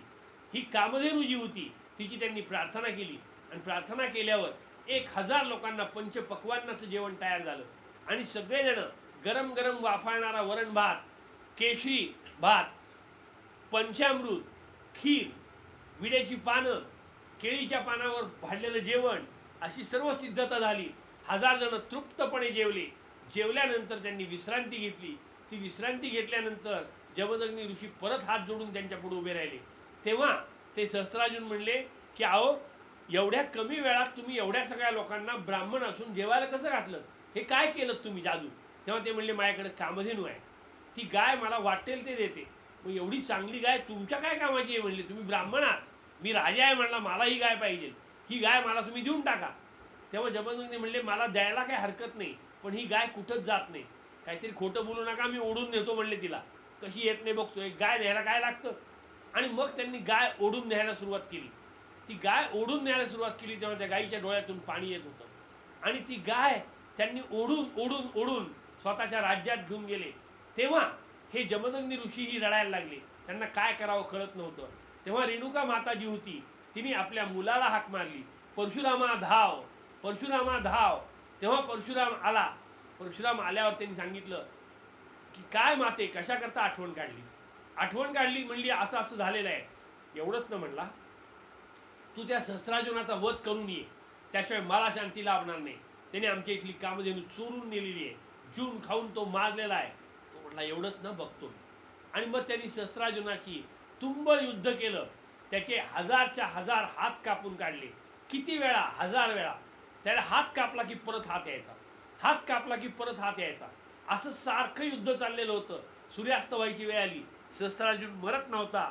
तेव्हा त्यांनी परशु जोरात वर उभा केला आणि त्याच्या छातीवर मारला आणि त्या छातीवर मारल्यावर मात्र त्याचं छातार फुटलं आणि सहस्त्रार्जुन गतप्राण झाला. तो गतप्राण झाल्यानंतर परशुराम घरी निघून आला आणि त्यांनी जमदग्नी ऋषींना सांगितलं की तात, मी आज असं असं कर्म करून आलोय. ते म्हणले, राजाचा घात करणं हे महापाप आहे, आता तू कैलासावर जाऊन तप कर, तर या पापातून तू सुटशील. आणि मग तो कैलासावर तप करायला गेला आणि इकडे सहस्त्रार्जुनाची मुलं आली आणि त्या मुलांनी परशुरामाचा शोध घेतला. परशुराम कुठं सापडत नव्हता. त्यांनी जमदग्नी ऋषींची मान कापली, त्या इथे ज्या गायी होत्या त्या सगळ्या कापून काढल्या आणि सगळा विध्वंस केला. तेव्हा रेणुका माता ओरडायला लागल्या आणि रेणुकांना ढकलून दिलं आणि त्यांना ढकलून देऊन ते सगळे ऋषी सहस्त्रार्जुन पुत्र माजल्यासारखे निघून गेले. तेव्हा रेणुका माता ओरडायला लागली की परशुरामा धाव, परशुरामा धाव. तेव्हा परशुराम तिथे परत आले. परत आल्यानंतर त्यांनी मातेला विचारलं, हा विध्वंस कशामुळे झाला, माझ्या तातांना मरण कशामुळे आलं, हे काय झालेलं आहे. तेव्हा त्यांनी सांगितलं की असं असं झालेलं आहे. मग तू आता या पृथ्वीवर कुठल्याही माजलेल्या क्षत्रियाला शिल्लक ठेवू नकोस. म्हणून त्यांनी 21 वेळा सगळी पृथ्वी निक्षत्रिय केली. पण हे करत असताना त्यांनी जनक राजाला मारलं नाही. तोच चांगला राजा होता. जे चांगले राजे होते त्यांना त्यांनी मारलं नाही. आणि ही पृथ्वी निक्षत्रिय केल्यानंतर ही जी सगळी राज्य मिळाली परशुरामांना, ती त्यांनी स्वतःकडे ठेवली नाही, ती कश्यप ऋषींना दान केली. म्हणून ज्यांचं गोत्र माहीत नाही त्यांनी कश्यप सांगावं, अशी पद्धत पडली. का तर कश्यपाकडे सगळी पृथ्वी दान पडली आणि मग आपली भूमीच नाही अशी अवस्था आली. अशी अवस्था आल्यानंतर हे परशुराम जे होते त्यांना राहायला जागा नव्हती. आणि ते इकडे आले. इकडे आल्यावर रेणुका माता म्हणली की आता तू एक कावड कर, कावडीत एका बाजूला माला बसव, एका बाजूला वडिलांचा देह ठेव आणि हा देह घेऊन तू पश्चिम दिशेकडे प्रयाण कर. जिथे आकाशवाणी होईल आणि पाणी लागेल तिथे तुझ्या वडिलांचं दहन कर्म कर. एक यथोचित ब्राह्मण तिथे येईल आणि तो सगळा विधी तुला सांगेल. एवढं सांगितल्यानंतर त्यांनी आपल्या मातेला आणि पित्याला घेऊन ते जायला लागले. ते माहूर गडावर आले. माहूर गडावर आल्यानंतर आकाशवाणी झाली आणि त्यांच्या पायाखालून पाणी व्हायला लागलं. ती विहीर आज सुद्धा माहूर गडावर आहे. ते माहूर क्षेत्र म्हणून प्रसिद्ध आहे. ते रेणुका क्षेत्र म्हणून प्रसिद्ध आहे. ते गिरनारच्या जवळ आहे आणि तेच दत्तक्षेत्र म्हणून प्रसिद्ध आहे. ते दत्तक्षेत्र जे आहे तिथे दत्तच समोर येऊन उभे राहिले. सहस्त्रार्जुन हा त्यांचा शिष्य होता. त्यांना परशुरामांनी मारलेलं होतं. तरी सुद्धा रेणुकेच्या आज्ञेने त्यांनी स्वतः पौरोहित्य केलं आणि जमदग्नी ऋषींचं और्ध्वदेहिक दत्तांनी स्वतः सांगितलं आणि परशुरामांनी केलं. आणि मग परशुरामांनी केलं. तिथे रेणुका माता सती गेलेल्या आहेत. म्हणून गिरनारला रेणुका मातेचा डोंगर आहे, दत्तांचा डोंगर आहे, दत्त पादुका आहेत आणि माहूर क्षेत्र आहे. आणि हे जे क्षेत्र आहे या क्षेत्रावर या रेणुका मातेचं स्थान आहे. नंतर परशुराम तिथून खालती उतरले आणि समुद्रापाशी आले. समुद्रापाशी आल्यानंतर त्यांनी बाण मारला एक. हा बाण मारताना त्यांनी असा एक बाण मारला की जिथे समुद्रच हटायला लागला, नाहीतर समुद्र मरणार होता. तेव्हा समुद्र पुढे आला आणि म्हणला तुम्हाला पाहिजे तेवढी भूमी मी द्यायला तयार आहे, पण तुम्ही मला शोषण करू नका आणि माझा संहार करू नका, नाहीतर या सृष्टीचा नाश होऊन जाईल. तेव्हा परशुरामांनी सांगितलं ठीक आहे, तो बाण आहे तिथेच थांबेल. ती अप्रांत भूमी म्हणून ओळखली जाते. आणि ते परशुरामांनी त्या भूमीचं रक्षण केलं आणि तिथे परशुराम राहिले. तोच गुहागर व्याडेश्वर वगैरे भाग येतो, तिथे परशुराम क्षेत्र आहे. परशुराम लोटे परशुराम म्हणून गाव प्रसिद्ध आहे, लाटे परशुराम म्हणून. आणि तिथे काळ, काम आणि परशुराम या तीन सुरेख काळ्या पत्थरातल्या मूर्ती आहेत. तिथे गजानन महाराज अक्कलकोटचे गेले आणि त्यांनी अग्निहोत्राची स्थापना केली. ते आजही अग्निहोत्र तिथे चालू आहे. काळ म्हणजे ज्यांनी रामांनी काळावर विजय मिळवला आणि काम म्हणजे सगळ्या इच्छा तृप्त केल्या सगळ्या जगाच्या, म्हणून कामाचं मंदिर आहे. आणि परशुराम हे तिसरे स्वतः. अशा तिथं तिन्ही मूर्ती परशुराम क्षेत्री आहेत. आणि नंतर हे परशुराम जे आहेत ते एक दिवस तपाला निघालेले असताना तिकडून शिवधनुष्य मोडून राम सगळ्या सीतेला आणि बाकीच्यांना घेऊन येत होते. तेव्हा वाटेत परशुराम प्रकट झाले आणि हे क्रोधाग्नीने त्यांचे डोळे लाल झालेले होते. ते लाल डोळे पाहून दशरथ घाबरला, वसिष्ठ घाबरले आणि त्यांनी विनंती केली की आपलं काय मागणं आहे ते सांगा. तो म्हणला काय नाही, माझं शिवधनुष्य कोणी तोडलं ते मला दाखवा. तेव्हा समोर राम उभे होते. त्या रामांमध्ये विष्णू अंश होता, परशुरामांमध्ये विष्णू अंश होता. रामांच्या डोळ्याला डोळे भिडल्याबरोबर रामांनी परशुरामांकडे एकदाच एक दृष्टिक्षेप टाकला. तेव्हा परशुराम म्हणले की जसं शिवधनुष्य तू पणाला लावलंस तसे विष्णुधनुष्य पणाला लाव. आणि मग त्यांनी विष्णुधनुष्यातून बाण सोडला. तो बाण वृथा जाणार नाही म्हणून अयोध्येची सीमा जी आहे ती त्या बाणाच्या टोकापर्यंत आहे आणि ती जे टोक आहे ते समुद्रापर्यंत येऊन थांबलेलं आहे. तेव्हा परशुरामांनी आपली सगळी शक्ती रामांमध्ये ओतली आणि मग राम पुढे अयोध्येला प्रयाण करते झाले. हा सगळा भाग हा जमदग्नी ऋषी परशुराम हा अवताराचा भाग आहे. या परशुरामानंतर रामावतार झाला. रामावतारानंतर राम हे अयोध्या नरेश राजे होते आणि दशरथाचे पुत्र होते. त्याच्यानंतर कृष्णावतार झाला. कृष्णावतारानंतर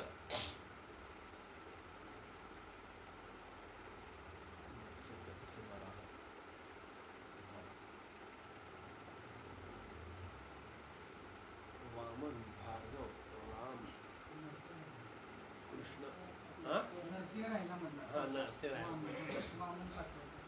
वामनाच्या रामाच्या मध्ये परशुरामाच्या मध्ये नरसिंह आहे. तो नरसिंह अवतार आहे. तो हिरण्यकशिपूला मारण्याकरता झालेला आहे. आणि 10वा कल्की म्हणून अवतार आहे. तो अजून साधारणपणे 1,00,000 वर्षांनी आपल्याकडे दिसणार आहे. कारण कलियुगाचं जे आत्ताचा काळ चाललेला आहे तो फक्त 1/4 कलियुग संपलेला आहे आणि त्यावेळेला कल्की नावाचा अवतार भगवान विष्णूंचा होणार आहे. त्याच्या अगोदर बुद्ध अवतार झालेला आहे, गौतम महाबुद्ध. हे जे अवतार आहेत हे अवतरण आहे. परमेश्वरांनी खालती यायचं आहे, त्याच्या सगळी सत्ता सोडून देऊन खालती यायचं आहे. हे जे अवतार आहेत हे पंचमहाभूतांच्या रूपाला जग उत्पन्न केलं आणि ह्या जगामध्ये हे अवतार झाले. आणि अनेक अवतारांचे कारण आहे. ज्यात तो कोण आहे कारण, तो गुरु आहे, ज्याचा नाश नाही, याला कधीही नाश होत नाही. गुरु हे तत्व आहे, ते कधीही नाश होत नाही. जो अंशाने ब्रह्मदेव मरीच्यादी रूपाने देव पशु पक्षाधिक परतंत्र अपरिमित प्राणी व जगाला उत्पन्न करतो, हा जो गुरुचा अंश आहे, या अंशानेच ब्रह्मदेव मरीची आदी ऋषी तयार होतात, देव तयार होतात, पशु पक्षी तयार होतात. आणि हे पशु पक्षी जे आहेत आणि देव आहेत हे परतंत्र आहेत, यांना स्वातंत्र्य नाहीये. का नाहीये तर ते परमात्म्याचे अंश आहेत, ते पूर्णांश नाहीये. अपरिमित प्राणी व जगाला उत्पन्न करतो. श्रोत्रादी इंद्रियांनी शब्दादी विषयांचे ग्रहण करणे ईश्वराने निर्मिले आहे, त्यामुळे कानांना ऐकू येणं ही ईश्वराची इच्छा आहे. हे सर्व काही ईश्वरापेक्षा वेगळे नाही. हे शरीर हे परमेश्वराचं लीलास्थान आहे, त्यामुळे ते परमेश्वरापेक्षा वेगळं नाहीये. जीवाने देह इंद्रियादिकांशी तादात्म्य पाहून राग व द्वेष उत्पन्न केले आहेत. हा जो जीव आहे हा जेव्हा इंद्रियांशी मिसळला जातो, नाक कान डोळे जीभ त्वचा या सगळ्याशी जेव्हा हे मिसळले जातात, तेव्हा त्याच्यातून राग आणि प्रेम, द्वेष, उत्साह हे सगळी जीवसृष्टी व ईशसृष्टी दाखविणारा हा भेद होय. यामध्ये जे चांगलं आहे ती ईशसृष्टी आहे, जे नाशिवंत आहे ती जीवसृष्टी आहे. हा परमात्म्याने निर्माण केलेल्या सृष्टीमधला भेद आहे. जो जीवांचा संरक्षक आहे, या सगळ्या जीवांचं रक्षण गुरु करतो आणि तो जन्मादिरहित आहे. तो स्वतः जन्म घेत नाही, पण जन्म घेतलेल्या सगळ्यांचं रक्षण करतो. आणि तो अविनाशी आहे, त्याला कधीही नाश माहीत नाहीये. तो अखंड सगळीकडे भरून राहिलेला आहे. अविनाशी असताही तो आपल्या मायेने म्हणजेच ईश्वरी शक्तीने मोक्षास योग्य असा साधूंच्या संरक्षणार्थ प्रत्येक योगी स्वप्रकृतीचा आश्रय करणारा उत्पन्न होतो. असा अवतार निर्माण होतो आणि तो मायेमुळे होते, परमेश्वराच्या शक्तीमुळे निर्माण होतो. ईश्वर चरित्र ऐकून साधू कर्मबंधनांपासून मुक्त होतो. या सगळ्या गोष्टी ऐकल्यामुळे जो जीव आहे तो कर्माच्या बंधनातून मुक्त होतो. तसा कर्मफलाशी भ्रांतचित्त असा पुरुष असमदर्शी मुक्त होत नाही. पण ज्याला कर्मात आसक्ती आहे, कर्माच्या फळाबद्दल ज्याला ओढ आहे, असा भ्रमिष्ठ माणूस जो आहे तो मात्र मुक्त होत नाही, कारण तो समदृष्टी ठेवू शकत नाही आणि त्यामुळे त्याला मुक्ती नाही.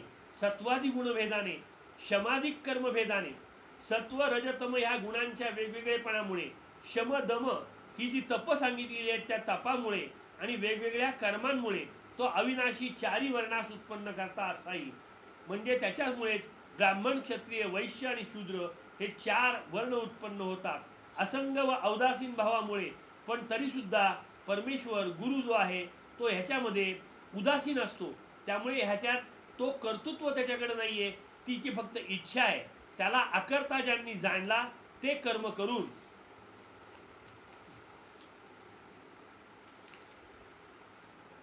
तो कर्तृत्वान नाहीये असं कर्तृत्व ज्यांनी जाणलं तो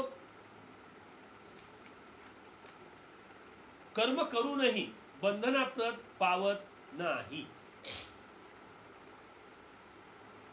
आत्तापर्यंत बोललेल्याबद्दल काही शंका असतील तर सांगा. पृथ्वीला भारभूत दैज्ञानिक नाशार्थ अनेक अवतार धारण करून अवतारास काट्यासमूह मानून कृतकार्य झाला की त्या तनुचा त्याग हा परमेश्वर करतो. त्याच्याबद्दल पुढच्या वेळेला बोलू.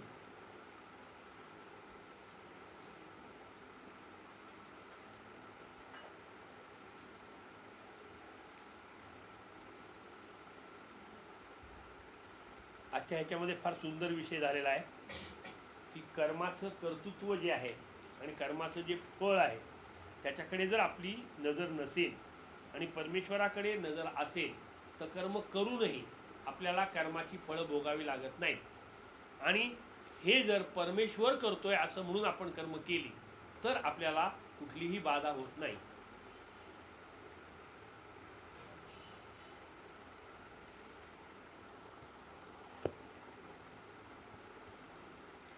काही शंका आहेत का? झोपेत ऐकले तुम्ही सगळ्यांनी. परशुरामाने जास्त वेळ घेतला.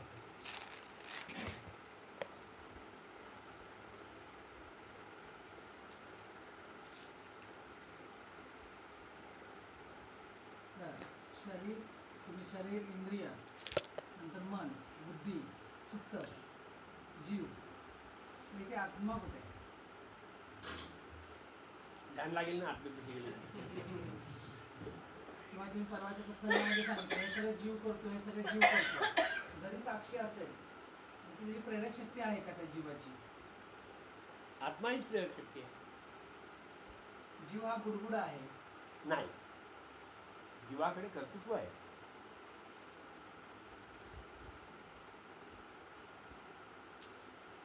जीवाकडे कर्तृत्व आहे. आत्मा करत नाही ना काहीच. करून अकर्ता म्हणलेलं आहे त्याला. आता नाही का सांगितलं, हे परमेश्वर करतो असं म्हणून संभलं तर फलासक्ती राहत नाही. द्रष्टा म्हणून साक्षी.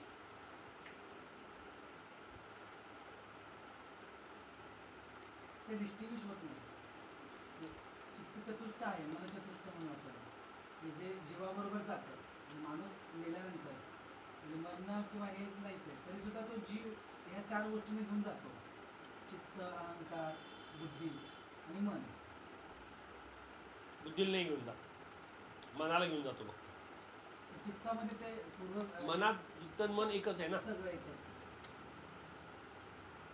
बुद्धी नाही जात. बुद्धी गेली तर तो जिवंतच राहील ना, मरणारच नाही. त्याचे विचार संपणार नाही.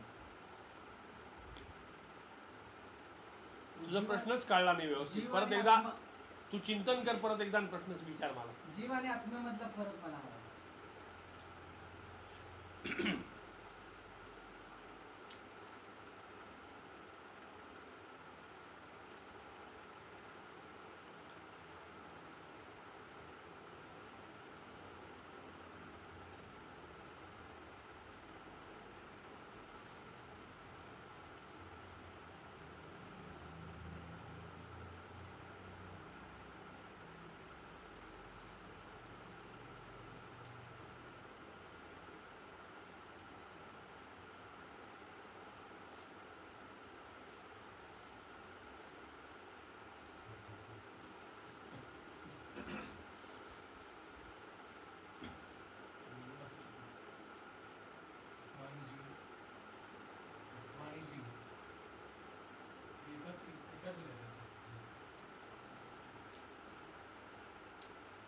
परवाच्या सत्संगात नाही का सांगितलं मी, दासबोध काही सांगू दे, माझा स्वतःचा अनुभव असा आहे की आत्मा साक्षी आहे आणि जीव सगळं करतो.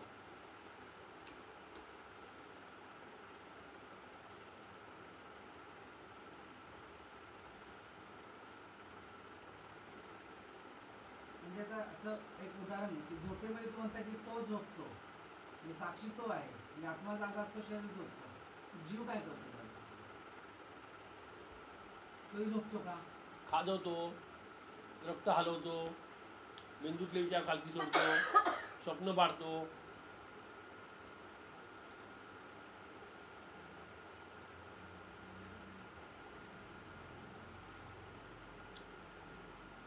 डास नाही का मारत आपण झोपेत?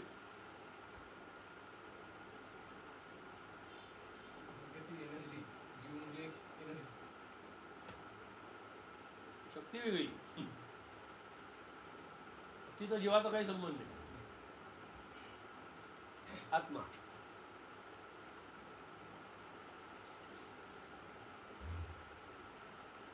म्हणून तर ध्यान करायला सांगितलं ना मगाशी, जे नमनाला गडावर तेल घातलं.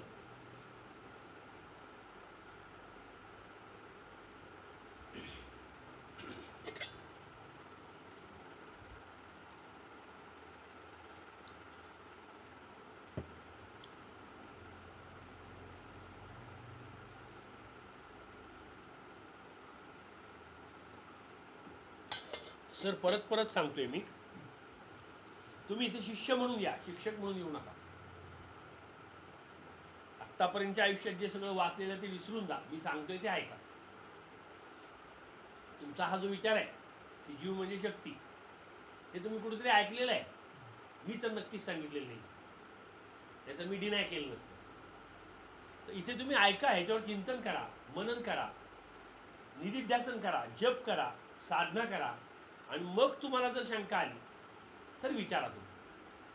आत्ता तुमची ही शंका नाही, तर मिलींनी विचारलं मला जीव आणि आत्म्यातला फरक सांगा. तर त्याचं उत्तर असं आहे की मगाशी मी सांगितलं की लहान मूल जन्माला आलं कलेक्टरचं. लहान मूल जन्माला आलं, मग जन्माला येताना डॉक्टर म्हणून आपल्याला माहिती आहे स्त्री संघ हे कारण आहे. पण नुसतं स्त्री संघापासून जर मूल जन्माला येत असतं तर कुठल्याही वर्षी मूल जन्माला यायलाच पाहिजे, पण नाही येत ना. मग त्याच वेळेला जेव्हा येतं तेव्हा इथं कर्तृत्व काहीतरी वेगळं आहे. मग हे वेगळं काय कर्तृत्व आहे ते शोधणं म्हणजे ध्यान आहे. आणि मग ते शोधताना दोन पद्धती आहेत. एकतर सगळं मी करतोय, माझ्यामुळंच हे सगळं चाललंय, माझ्याशिवाय दुसरं काहीही नाही. किंवा दुसरं, मग आता तुझ्याशिवाय काही होत नाही ना, ठीक आहे, मी तुला सांगतो आता इथंच बस आणि गाडी वागलेली जाऊ दे. तू करतोय आणि सगळं, तू इथेच बैस माझ्यासमोर आणि तुझी गाडी वागलेली जाऊ दे, बघू जाती का? नाही जाणार. म्हणजे ते तुझं कर्तृत्व नाही, म्हणजे ते तुझं कर्तृत्व नाही. तुला असा अभिमान बाळगायचं कारण नाही की मी लोणंदपासून इथपर्यंत गाडी चालवत आणली. गाडीत तू फक्त बसलास, गाडीत बसल्यानंतर तुला समोर जे काही दिसलं ते कोणीतरी दाखवलं, तू पाहिलं नाहीस. जर तू पाहिलं असतंस तर गाडीच्या खाली मुंगी सुद्धा मेली नसती. आणि काय काय मेलंय काय माहिती का आपल्याला काही? म्हणजे गाडी तू चालवलीस हा भ्रम आहे. मग कोणीतरी गाडी चालवली, कोणी चालवली ती गाडी? मिलिंदनी तर नाही चालवली. पण मिलिंदच्या डोळ्याला जे दिसलं, मिलिंदच्या कानाला जे ऐकू आलं, मिलिंदला जे वास आले, मिलिंद जे बोलला, मिलिंदनी जो पाय दाबला, क्लच दाबला, ॲक्सिलेटर दाबला, ब्रेक दाबला, स्टिअरिंग हलवलं, हे सगळं करताना त्याच्या जीवानी या गोष्टी घडवून आणल्या. पण ह्या जीवाला घडवून आणण्याकरता नुसता जीव स्वतंत्र नाही. मिलिंदचा जीव काढला आणि गाडीत सोडला, जा वाघदेल घेऊन जा गाडी, तर मिलिंदचा जीव गाडीतच बसेल नुसता. त्याला गाडीच्या बाहेर येता येणार नाही, गाडीच्या पलीकडे जाता येणार नाही, गाडीचं स्टिअरिंग हलवता येणार नाही, क्लच ॲक्सिलेटर ब्रेक दाबता येणार नाही. गाडी जागेवर राहील का? तर मिलिंदचं शरीर इथं आहे. मिलिंद सशरीर त्या गाडीत गेला तर गाडी चालेल. मग ह्याच्यामध्ये मिलिंदचा जो जीव आहे तो मिलिंदचं शरीर वापरतोय, मिलिंदचा जो जीव आहे तो ते शरीर वापरतोय. पण हा जीव स्वतंत्र आहे का? तो जर स्वतंत्र असेल तर त्यांनी गाडी वागदेल न्यायला पाहिजे, पण नाही नेता येत त्याला गाडी. त्याला गाडी वागदेला नेता येत नाही. मग मिलिंदला नेता येत नाही याचा अर्थ कोणतरी शक्ती आहे. तर ती जी शक्ती आहे ती शक्ती जीवाकडे असती तर मिलिंदची गाडी जाऊ दे ना वागदेला, आत्ता पाठव वागदेला गाडी. गाडी तुझी आहे की नाही? तुझ्या नावावर विकत घेतली की नाही? पैसे तू दिलेले आहेत की नाही? इथपर्यंत तू आणलीस की नाही गाडी? मग आता तू इथे बैसन गाडी पाठव वागदेला. शक्य आहे का तुला ते? म्हणजे जीवामुळं गाडी जात नाही, जीवामुळं गाडी जात नाही, शरीरामुळं गाडी जात नाही. जीव आणि शरीर दोघं एकत्र येतात, जीव आणि शरीर दोघं एकत्र येतात, त्यांना चेतन प्रेरणा मिळते. ही जी प्रेरणा आहे ती जाणीव आहे, ही जी प्रेरणा आहे ती जाणीव आहे. ती जाणीव जर संपली तर आपण कोम्यात जातो. जिवंत असतो, मेलेलो नसतो, पण कोम्यात जातो. आणि कोम्यात आहे म्हणजे आहे, मेलाय असं नाही. मग मिलिंदची जी जाणीव आहे ती जाणीव कुठून आली? तर जाणीव मिलिंदच्या जीवाची नाही, जाणीव मिलिंदच्या जीवाची नाही. जाणीव जी आहे ती आत्मेची, शक्ती जी आहे ती आत्मेची आहे, प्रेरणा जी आहे ती आत्मेची आहे. मग तो जो आत्मा आहे तो आत्मा नुसता आहे, पण तो आहे म्हणजे कॅटॅलिक एजंट आहे. वीज चमकली नाही तर पाऊस पडेल का? नाही पडणार पाऊस. आकाशात भरपूर ढग आहेत, फिरतायत, आपटतायत, नाचतायत, पण खालती पाणी पडणार नाही. वीज चमकू द्यायला की धडाधड पाणी पडायला लागतं. विजेच्या संपर्काशिवाय पाणी तयार होत नाही. मग ही जी वीज आहे ही शक्ती आहे, ही वीज आहे ही माया आहे. ही माया परमात्म्याच्या हातात आहे. म्हणून आत्मा आणि परमात्मा भिन्न नाहीये. मग हा जो आत्मा आहे हा या आत्म्याला काहीच करायचं नाहीये, काही देणं घेणंही नाहीये, त्याला करायची आवश्यकताही नाहीये. त्याच्या नुसत्या संकल्पानी गोष्टी होतात, त्याच्या नुसत्या संकल्पानी गोष्टी होतात. आणि हा संकल्प जे आहेत ते देव करतो. सत्य संकल्पाचा ईश्वरी दाता अशी म्हण आहे. सत्य संकल्पाचा ईश्वरी दाता अशी म्हण आहे. मग हा जो देव आहे तो नुसते संकल्प करतो आणि सगळं जग चालत राहतं. मग हे जे जगत चालकत्व शक्ती आहे ती शक्ती म्हणजे आत्मा आहे. आणि हा जो आत्मा आहे हा आत्मा अखिल निखिल ब्रह्मांडात भरून राहिलेला आहे. मुंगीमध्ये सुद्धा आत्मा आहे, बैलामध्ये सुद्धा आत्मा आहे, कुत्र्यामध्ये सुद्धा आत्मा आहे. आत्मा नाहीये अशी जागाच नाहीये. आणि म्हणून आत्मज्ञान झाल्यानंतर आपला भाव बदलतो. आपलं शरीर तेच असतं, शरीर बदललेलं नसतं, शरीर तेच असतं, पण आपला भाव बदलतो. ही तुम्हाला माहिती मला सांगायची नव्हती, ओघात आली म्हणून सांगितली. पण ही जर तुम्हाला ध्यानात कळली तर तुमची जाणीव जागृत होते. आणि ही जाणीव जागृतीचं काम जे आहे ते परमात्म्याचं आहे, ते गुरुच आहे.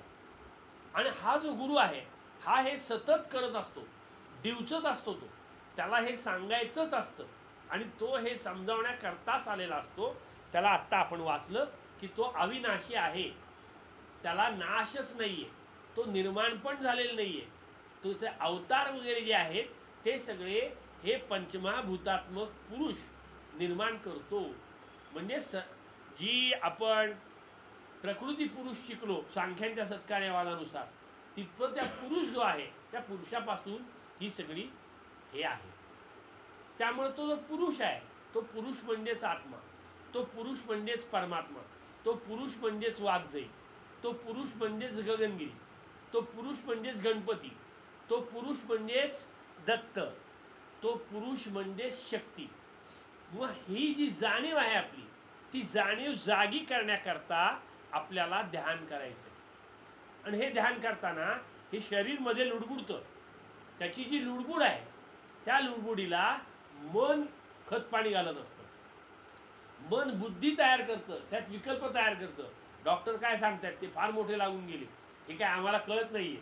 जमवलंय आम्हाला, तास दीड तास झोपेपासून बाजूला करतात, इथं काहीतरी खडखुड खुडखुड करतात, बोलतात. त्यांनी आपलं सांगायचं ना आम्ही आपलं हो म्हणायचं. ते काय फार मोठे शहाणे लागून गेले का? बुद्धी. ते शहाणे असू दे नाही तर वेडे असू दे, ते सांगतात ते योग्य आहे ना, मग बुद्धीला बाजूला करा आणि शरण घ्या. कळलं? पुढचा प्रश्न, मेल्यानंतर जीव जातो 300 फूट वरती, आत्मा कुठे जातो? हे तुझं विज्ञान आहे. तुम्ही सांगितलं सर. हो ना, पण हे माहिती आहे, अनुभव घे ना.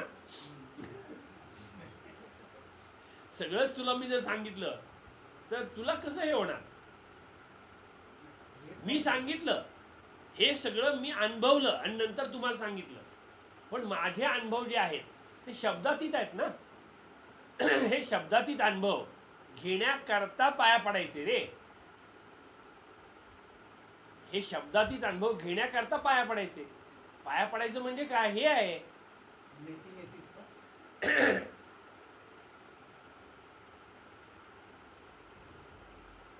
आत्मा कुठंच जात नाही, म्हणजे जीव जातो.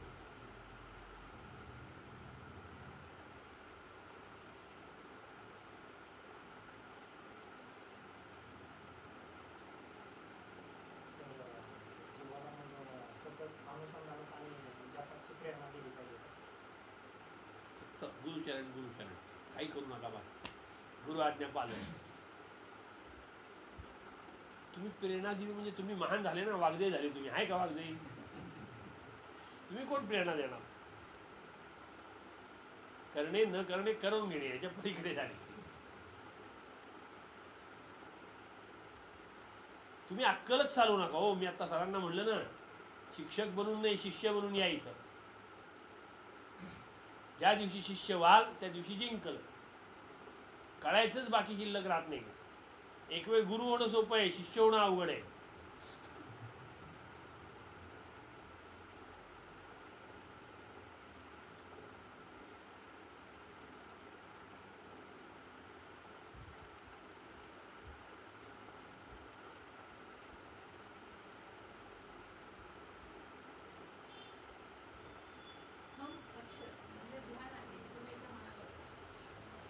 अक्षर हे ध्यान आहे ते मला समजलं.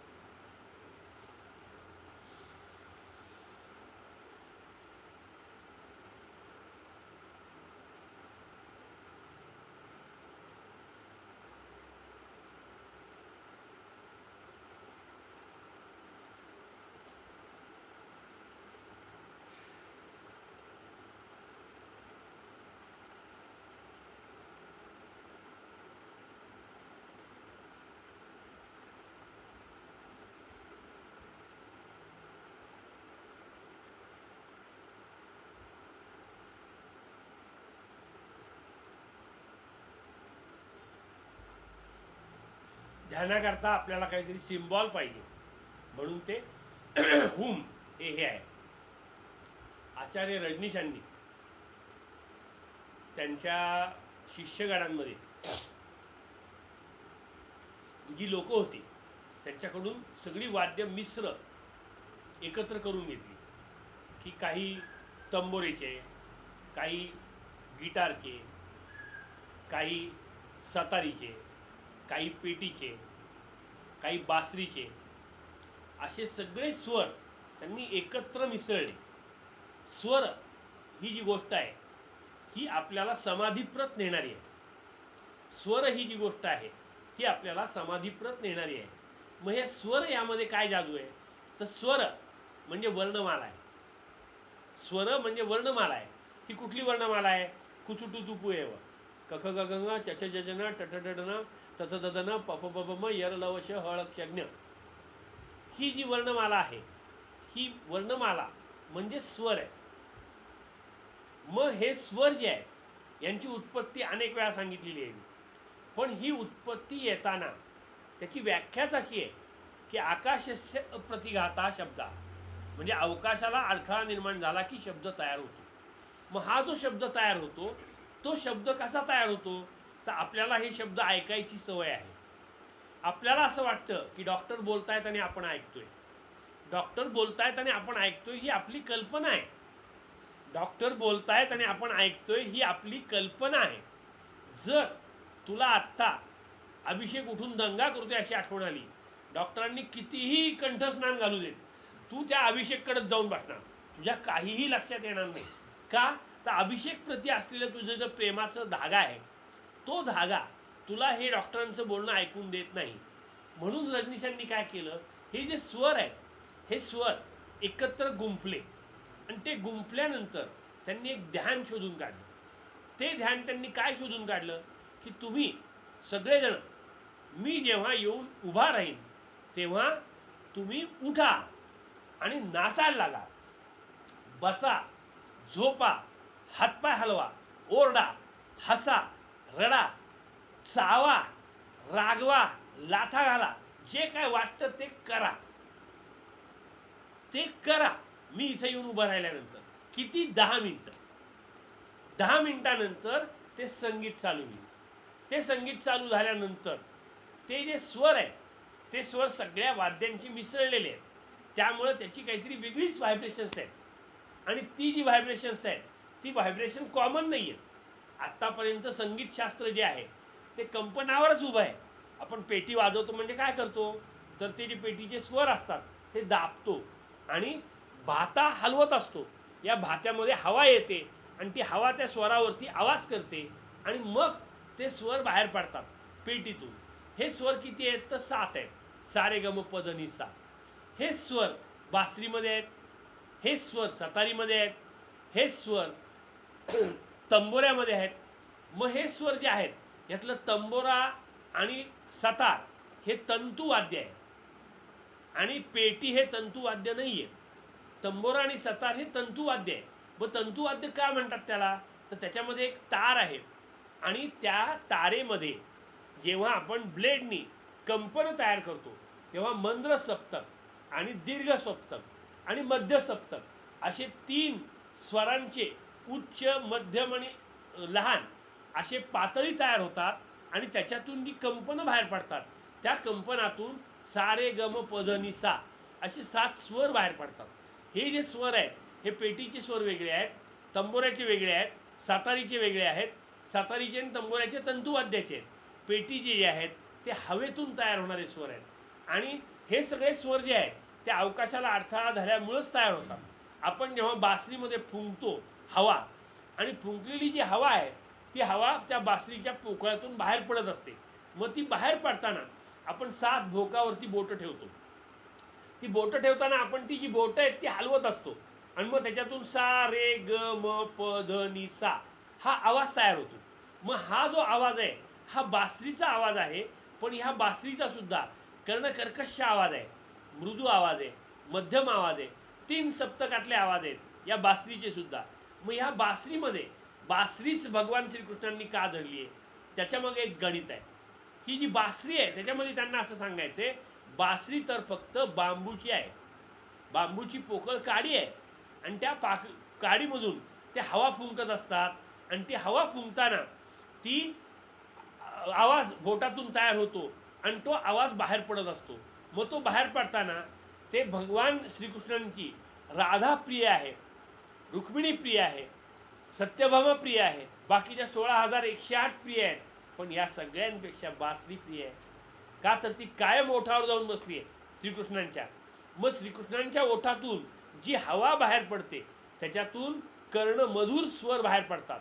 मग ते जे बाहेर पडतात ते बाहेर पडण्यामध्ये दिसायला आपल्याला बासरी दिसते, पण भगवान श्रीकृष्णांना जे अभिप्रेत आहे ते असं आहे की आपण सगळे बासरीचे प्रतीक आहोत, आपण सगळे बांबूच्या पोकळ काड्या आहोत, आणि आपल्यामधून ते स्वर बाहेर काढतात. म्हणून आपली 7 भोकं महत्वाची आहेत, 2 डोळे, 2 कान, 2 नाकपुड्या आणि तोंड. हे जी 7 भोकं आहेत ही सगळ्यात जास्त महत्वाची आहेत, कारण ह्याच्यातून एक स्वर संध्या तयार होते. ही जी संध्या आहे ती दिवस आणि रात्रीचा मध्यकाल आहे, रात्री आणि दिवसाचा मध्यकाल आहे. त्यामुळे ही जी स्वर संध्या आहे या संधी कालात या स्वरांचा एक वेगळा बास तयार होतो. रजनीशांनी म्हणून या सगळ्या वाद्यांचे स्वर एका विशिष्ट लेवलवर एकत्र करून ठेवले. पहिल्यांदा 10 मिनिटं ते म्हणतात तुम्ही हालचाल करा, नंतर 10 मिनिटं तुमची जी पोझिशन असेल त्या पोझिशनला 10 मिनिटं स्वस्थ राहा. अजिबात श्वास जेवढा लागेल तेवढा घ्या किंवा नका घेऊ त्याच्याशी देणे घेणं नाही. डोळे मिटलेत मिटलेत, उघडेत उघडेत, श्वास चालू आहे नाही चालू आहे, कानात आवाज येतोय नाही येतोय, हात पाय वाकडे तिकडे आहेत, जसं आहाल तसे तसे तुम्ही त्या स्थितीत 10 मिनिटं थांबा. पहिली 10 मिनिटं फक्त रजनीश आले, दुसरी 10 मिनिटं ते उपस्थित झाले आणि हालचाली थांबल्या, तिसऱ्या 10 मिनिटामध्ये वाद्यांचे आवाज थांबतात, आणि ते थांबल्यानंतर तुम्ही ज्या पोझिशनला आहात त्या पोझिशनला तुम्ही फक्त पाहत राहायचे, ऐकायचं नाहीये, वास घ्यायचा नाहीये, चव घ्यायची नाहीये. याच्यातून त्यांनी मनाची एक वेगळी लय शोधून काढली, आणि त्याच्यामुळे त्यांना सहज समाधीकडे नेता आलं.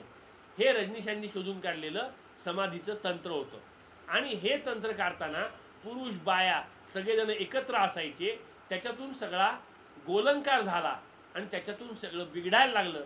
त्याला विरोध त्यांनी केला नाही, म्हणून ती समाधी जी आहे ती खऱ्या समाधीपर्यंत पोचले नाही. कारण समाधीचे 2 प्रकार आहेत, एक सविकल्प समाधी आहे, एक निर्विकल्प समाधी आहे. जी निर्विकल्प समाधी आहे ती उच्च प्रतीची आहे, त्याच्यामध्ये माणूसपणातून बाजूला होतो आणि देवपणाशी मिसळला जातो. त्यामुळे त्याचा जो जीव आहे तो बाजूलाच तरंगत राहतो, आणि त्याचं जे देवपण आहे ते शिवपणात गेल्यानंतर जी समाधी लागते त्या समाधीला निर्विकल्प समाधी म्हणतात. सविकल्प समाधी ही खालच्या प्रतीची आहे, कारण ती मोडते, आणि त्या मोडल्यानंतर आपल्याला ध्यानातून बाहेर पडावं लागतं. पण सविकल्प समाधी जी आहे ती आपण परमेश्वराशी जाऊन मिसळूनच जातो, आणि ती समाधी लागण्याकरता आपण इथे आत्मज्ञान सत्संगाला येतो आणि ध्यान करतो. मग त्याच्यामध्ये त्यांनी जे हु हु हु हु हु ही जी व्हायब्रेशन्स तयार केलेली आहेत ती अशी आहेत. आता पहा, तुम्ही सगळेजण बसलेले आहात, मी ते रजनीशांचा हु हा आवाज काढतो, तुमच्या मनाला किती एक वेगळी अवस्था तयार होती पहा तुम्ही.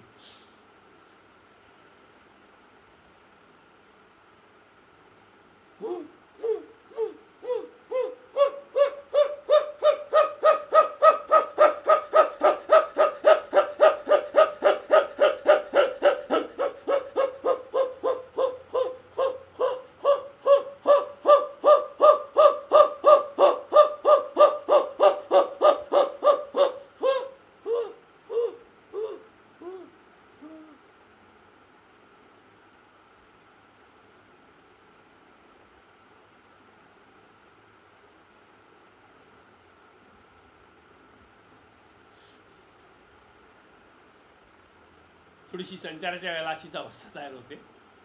फक्त तो मानवनिर्मित असेल तर त्याच्यामध्ये असत्यतेचा भाग येऊन समाजाचं अधपतन होऊ शकतं, म्हणून संचाराला मान्यता नाही आहे. नाहीतर तो सुद्धा एक आवेश अवतार म्हणून ओळखला जातो. जसे भगवंताचे अवतार 10 आहेत, त्या अवतारामध्ये एक अंशावतार म्हणून प्रकार आहे, पूर्णावतार म्हणून प्रकार आहे, आणि एक आवेश अवतार म्हणून आहे. म्हणजे आत्ताचा जो आणला तो आवेश अवतार आहे.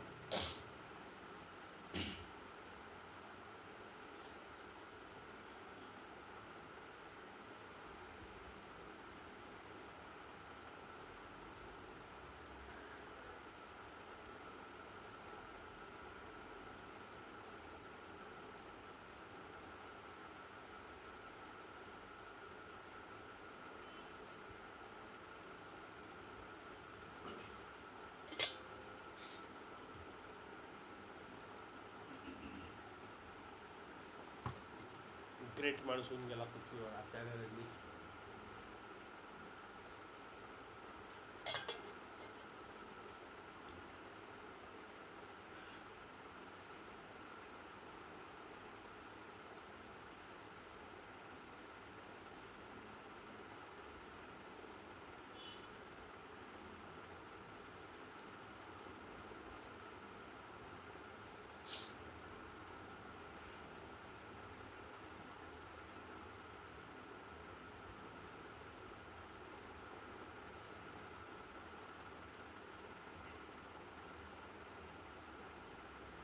आपण फोनवर बोलत असलो तरी सुद्धा जेव्हा हू म्हणतो तेव्हा ती आतली शक्ती जागी होते. आणि हा जो शब्दोच्चार आहे याच्यामध्ये कंठाची एक विशिष्ट पोकळी आहे आणि त्याला व्हायब्रेशन्स आहेत. त्या व्हायब्रेशनमुळं हे एक ध्यान आहे. कारण हे सगळं कंपनांचं शास्त्र आहे. कंपनावर आपण उभे आहोत, कंपनामध्ये आहोत, कंपनामध्ये जातो.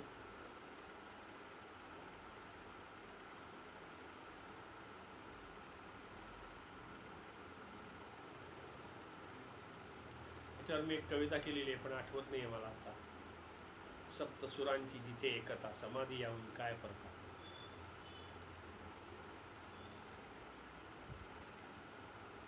परवा ती कविता चांगली आठवली, गणपती दत्त देवी.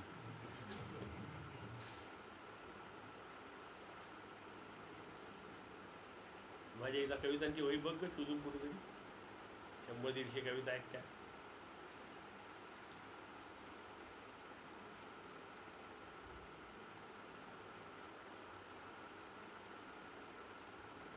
शंका संपल्यात. काही कळलं नाही असं आहे. आज मला वाटतं तुम्ही बरेचसे जागे राहिला होतात, तुम्हाला झोप आलेली नव्हती कोणालाच. गोष्टीरूप भाग होता म्हणून असेल एखादा.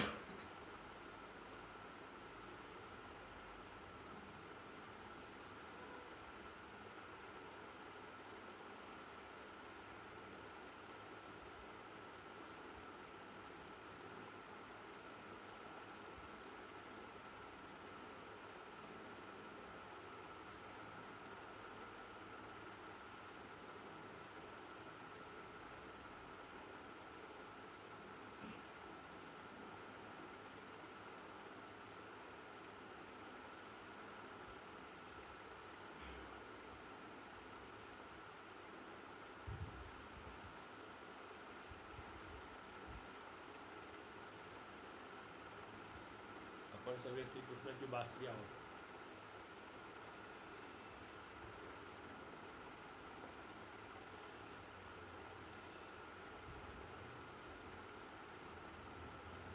बांबूच्या गाठी काढल्या जातात, सालं काढली जातात, पोकळी केली जाते, आतला सगळा विरोध नाहीसा केला जातो, स्वच्छ केली जाते बांबू. आणि त्याच्यानंतर भगवंताची फुंकर त्याच्यातून प्रगट होते आणि मग सुमधुर नाद त्याच्यातून बाहेर येतात.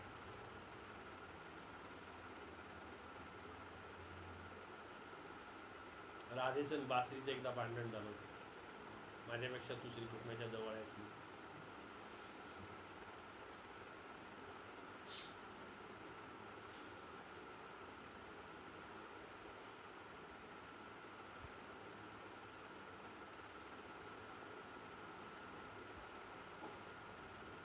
चला, शंका नसेल तर ध्यान करूया.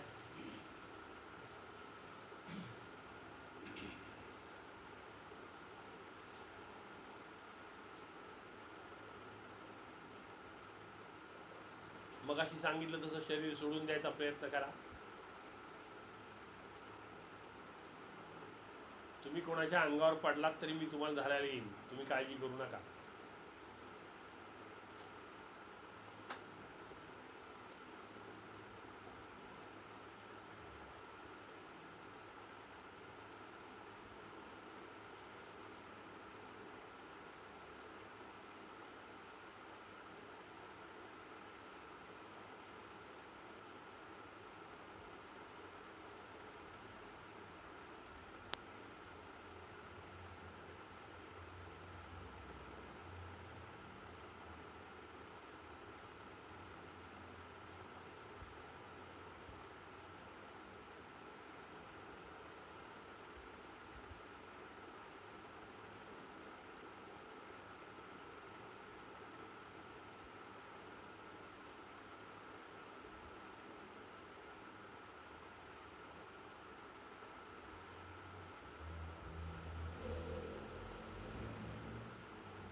श्रीराम श्रीराम श्रीराम श्रीराम श्रीराम श्रीराम. डोळ्यावर हात ठेवा. शरीर एकदम सैल झालेलं आहे. निवांत व्हा. प्रकाशाला डोळे सरावल्यानंतर डोळ्यावरचे हात बाजूला घ्या.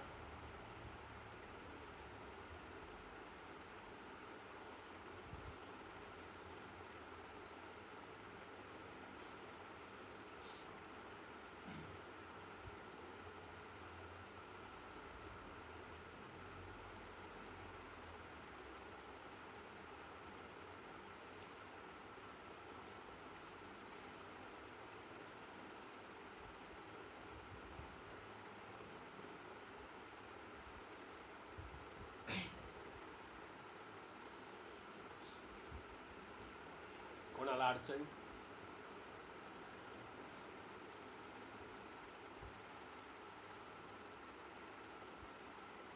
काही अडचण?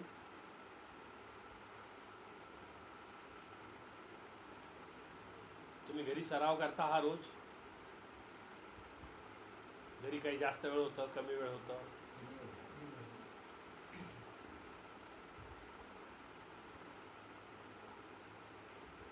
कोण रोज करत नाही?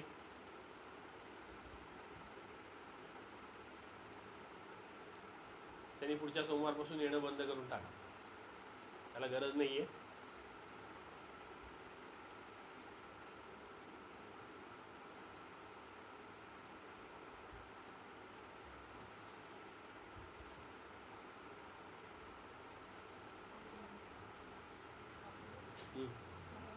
बोलो.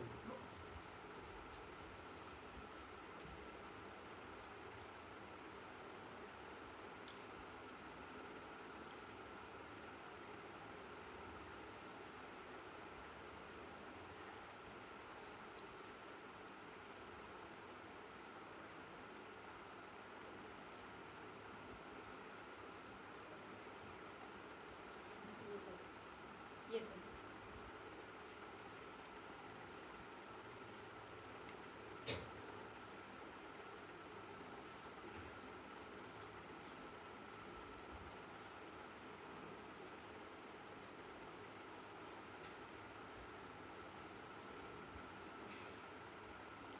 मनात काही विचार आले होते का?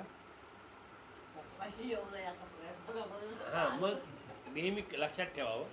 मी मगाशी सांगितलं ना, शरीर सोडून द्यायचे आपल्याला. आला ठसका आला, मी मगाशी म्हणलं ना की तुम्ही पडलात तर मी धरायला येतो तुम्हाला, पण तुम्ही शरीर सोडा.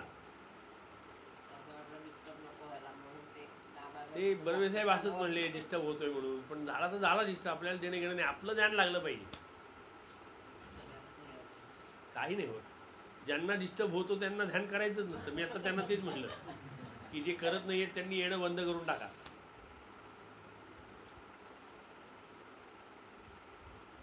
जे रोज ध्यान करत नाहीत त्यांनी येणं बंद करून टाका. त्याला एवढाही वेळ मिळत नसेल 15-20 मिनिटं, त्याला करायचं नाही हा अर्थ झाला.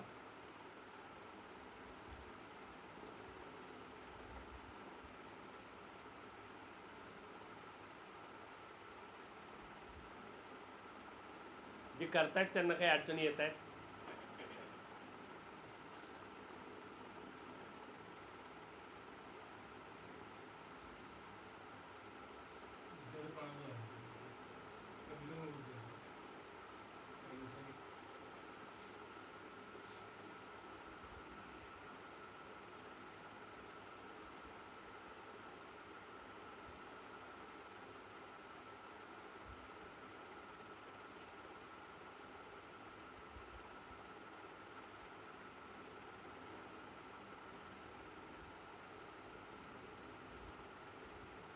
कोणाला काही विचारायचं आहे? कोणाला येणं बंद करायची इच्छा आहे त्याने हात वर करा. खरंच ज्याला यायचं नाही आहे त्याने मनापासून हात वर करा. त्याला परवानगी देतो मी. असून अडचणी नसून खोळंबा नको.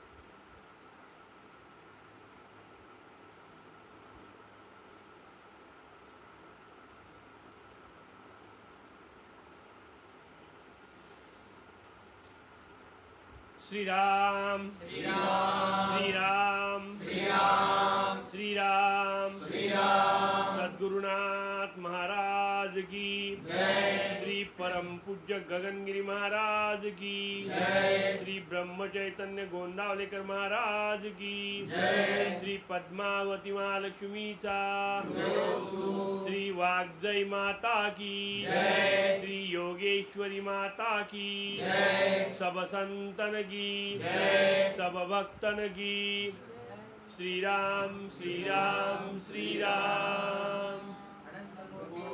ब्रह्मांड नायक राजाधिराज योगिराज परब्रह्म श्री सच्चिदानंद सद्गुरु स्वामी रामानंद महाराज की जय। ज्याला चार माणसात विचारायची लाज वाटत असेल त्यांनी एकट्याने येऊन विचारलं तरी चालेल, पण प्रयत्न करावेत आणि ध्यान रोजच्या रोज कसं होईल हे पाहावं. तरच हे सोमवारी आपण सगळ्यांनी एकमेकांचा वेळ घालवण्यात आणि कष्ट आणि पैसे वाया घालवण्याचा अर्थ आहे.